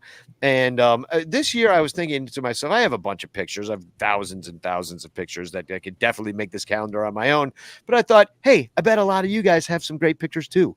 So if you are so inclined and you would like to maybe at least be considered to have your picture like either as one of the main pictures, or there's lots of little spaces on the calendar itself where I can like stick little pictures and just have the whole thing full of our pictures, send me your best pictures. You can get in on it when it's a day that there's not a birthday or something else like that. We're also trying to figure out how to keep track of birthdays of ranters, because I want to make a calendar and have everybody just go in and put their own birthday, but it doesn't make I don't know how to do it. Me and I know Seth, how to do that. You do? Okay, awesome. Because me and Seth Kennedy, thank you very much, Seth. We're trying to figure it out today. He thinks he figured it out, but IFG, I'm going to put you on this case and share that calendar with you, because then we can keep track of that. Because I'd like to announce those on the show and like sing everybody a birthday song like we're at Bennigan's. You know what I mean? Like, every show, like, here's the people who got a birthday this week, and we were like, happy Hey, we're birthday. really glad you came. Happy birthday from the Ranter gang. Exactly. See, it writes itself. Yeah, then you have to put on your birthday bullshit. You've got to put on your birthday flair. Yeah. All your Oh, big yeah, yeah, yeah. buttons. I'm Yeah, wearing yeah. it right now. Look, I got a tie dye. I'm ready for this season. This tie dye alone is going to get us 2 wins. that's a 2-war tie dye. It's a 2-war tie dye. You see me out in the bleachers? Whoo! But everybody's going to know where I am now. Be like, hey, here's rocking that stupid fucking tie dye he wears every game. Thinking, well, you know, it's good. I'm going to call this my lucky shirt. Is that the birthday hat you got there? IFG, is that the birthday hat? Oh, there it is. incredible. It is. It's like a cake. It is. It's a cake. David Elliott says, I thought Billy was going to say we needed to put on our birthday suit. I I'm thought that's wearing where you were mine. going too, Billy, but you know, you kept it PG-13 with the flair. Yeah, I was going more Applebee's and Bennigan's instead of just being naked. So We're all naked under our clothes. So, what else do I got? Oh, yeah, it's your pictures, sunranto@gmail.com. Just email them to me. And in a decent size, like 5 megabytes if you got it. Don't send me real small shit. It's going to look like crap. So, then also I want to just plug my Put a trap picture door. of me and Bleacher Jeff's seat in there. So, Put it on his birthday. yeah. well, unfortunately, it's December. It's in December. It won't be. So it may be his birthday at some point because it almost linked up with Cubs caroling this year. It could Oh, next yeah. year be Cubs caroling. We don't know. So I'm going to drop another link in the chat. Trapdoor Theater is putting on a show called Princess Ivona. It's a theater where I am the resident sound designer. I'll read you a little blurb about it. It's good, playing for 6 weeks, opens next week. I'll be at opening night on Thursday. I don't know if there's tickets available, but if you want to hang out, I'll be there. Princess Ivona is a meditation on status, cruelty, and desire, confronting ideas of personal identity and the failure of existing value systems. Ooh. It's dark. Yeah, sounds dark. Brighten up your January with Princess Ivona. So very cool though. Trapdoortheater.com is where you can get tickets. Theater spelled the fancy way with the RE because we like that. Ooh. Yeah. Beautiful. So we're Fans. gonna be on Discord after the show, having just a little hangout, maybe for an hour, and then we'll go to bed because it'll be late. Just to give us a second after the show's over to pour another beverage and come over to Discord, and then let's really end the show with hashtag chance in the chat. We're still doing that. Chance. Hashtag chance. You could win the chance postcard sent to you by me with a message of love and doom. And okay, TFC's in the chat or TFC's in the brand here. Yeah, I've got 2 of them. Anybody else? I have 2 as well. You have 2 I as would well. say. Yeah, All right. I'm cutting Well, one on the fly. Yeah, I'll get going here. This is off of Reddit, and this is one of those actually talking about Hosmer, and Pond Amy Pond says this sub is unbearable. These same types all bitched and moaned in 2013 and 2014 too. Spring training 2015 even. Miserable people. Can't just enjoy life and see anything beyond 3 feet in front of them. Which is, a little bitchy. But then R Shackled for 22 says, this sub didn't exist in 13 and 14. Shows how much you know. You weren't even part of the old R Cubs if you can't remember that. Which was a dead sub. Oh my God. God. What a douchebag. They're not even telling each other how to fan anymore. They're telling each other how to Reddit. Like, what Right, a bunch like- of losers. Jesus Christ. God, gatekeeping. Fucking Gatekeeping actually. everywhere. So, all right, here's I got this is a 2-parter. So, our new catcher, Tucker Barnhart, he tweets out he's got two little kids here. They both have Cubs jerseys that say Barnhart on them. They're wearing number 18. I just and- know this is going somewhere terrible. Yeah. So Austin Ports says to Tucker Barnhart, tweets at him, says, "How dare you wear Ben Zobrist number?"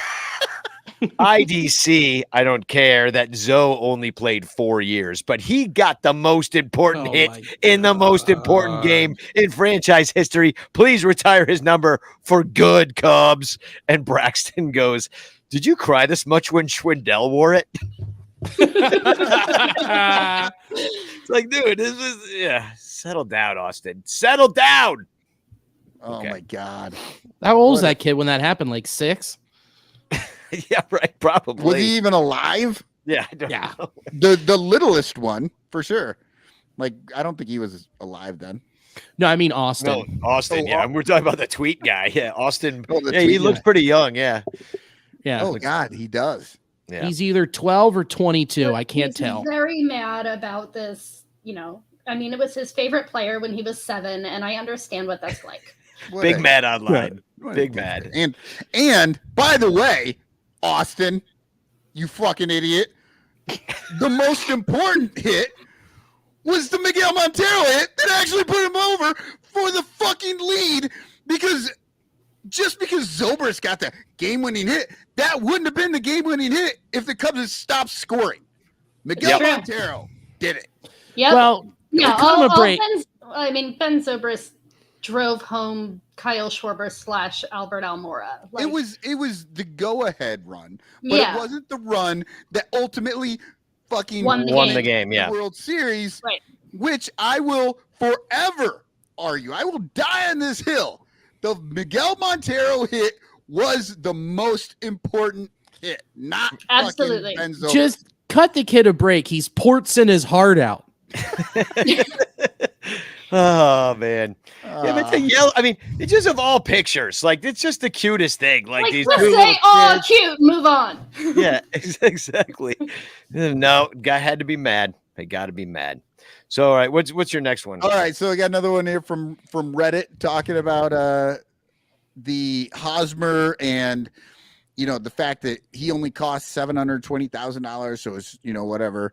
And the fake Tim Shady writes, "Thank you. Hey, I brought this raccoon to your house. It could be a nice pet. It cost me nothing." pretty fair comp. I liked it. So here's my last one. And this is just like a quick. I Twitter has been broken lately. It just every now and then I look at what's trending on Twitter and I get so confused. And I'm like, what? Why? Pat Sajak, like what was going on? What did he say? And there's nothing. Like, he didn't say anything. Nothing happened. Like, it's just Pat Sajak's trading for no reason. So the other day I looked over and I found this like end of the world and end times-ish that these 3 things were trending right in a row. You have Bob Newhart, the White Sox, and the KKK, just like all at once. And I had to screenshot that. I'm like, what is going on in a world where Bob Newhart, White Sox, and KKK are all taking up people's days in my Twitter feed? I don't know. Strange. White socks, white caps. Oh, Mm. white guy. Yeah, there's a lot of whiteness in there. Yeah, A lot of whitewashing. Yeah, it really is. So, yeah. So that was fun, guys. I really enjoyed. And Billy, thanks for hanging out. I tried to get rid of you, but you stayed. No, I didn't have anything to do. being a podcast. Why not? He Yeah, knows yeah. the score. It doesn't end early. No, and I'm always in for it. And I haven't done mine in a hot minute, so we haven't had too much to talk about. Yeah, You need Well- things to talk about. yeah. Your Well, with podcast the is about- Reds, yeah, Well, we Wait, haven't. Had your anything to podcast is talk about for baseball. years. Yeah, yeah, no, it's crazy. Hear me out.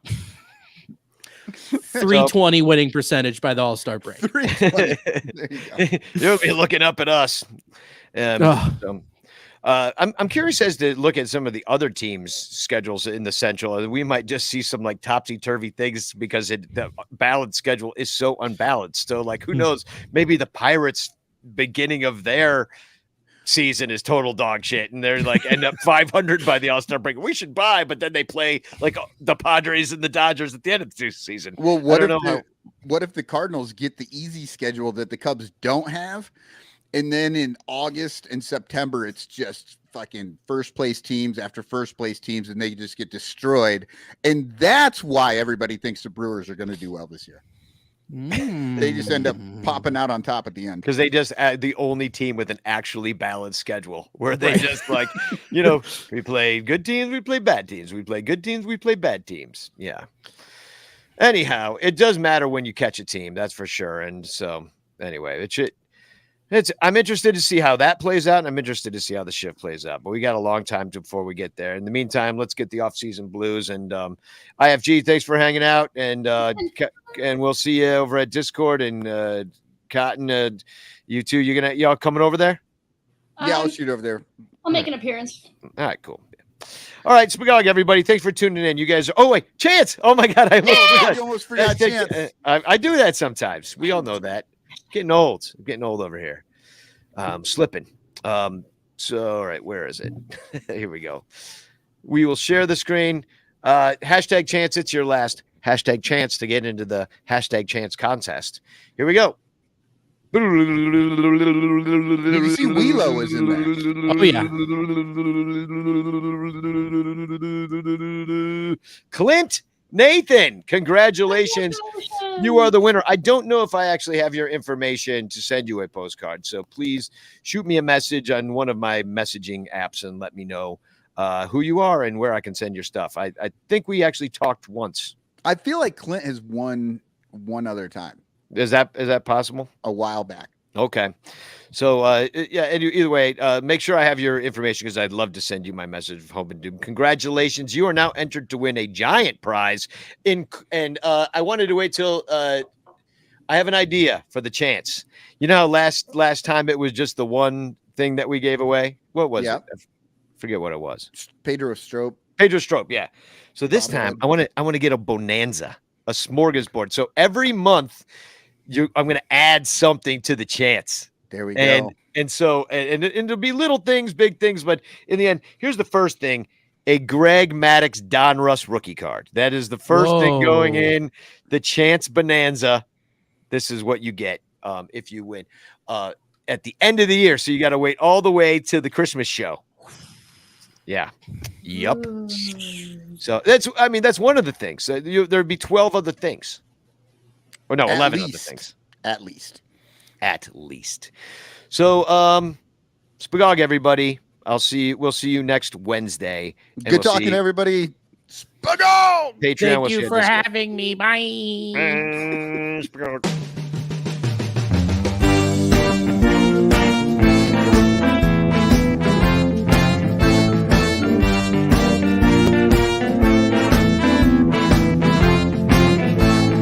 Missing watching baseball with a bottle of booze.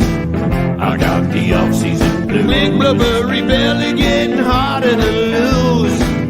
I got the off-season blues. Should've gone to Rio on a carnival cruise. I got the off-season blues. Shovel in my sneakers and I ruined my shoes. I got the off-season blues. Nothing but depression coming out of the news. I got the off-season blues. Dreaming about the Cubbies in an afternoon snooze.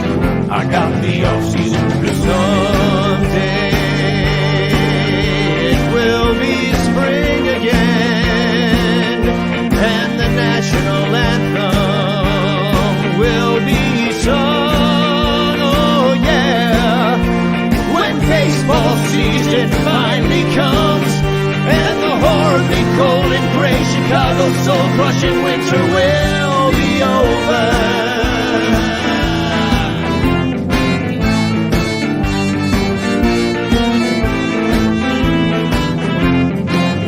I'll be sitting in the terrace with an obstructed view. I got the off-season blues. Riding on the umpire with a full-throated boo. I got the off-season blues. That wasn't a ball, moron. That was strike two. I got the off-season blues. Ought to get robot umpires to replace the crew. I got the off-season blues. Someday it will be spring again, and the baseball players will take the field. Oh yeah, green shoots of ivy growing on the wall, and the horribly cold and gray Chicago soul-crushing miserable winter wind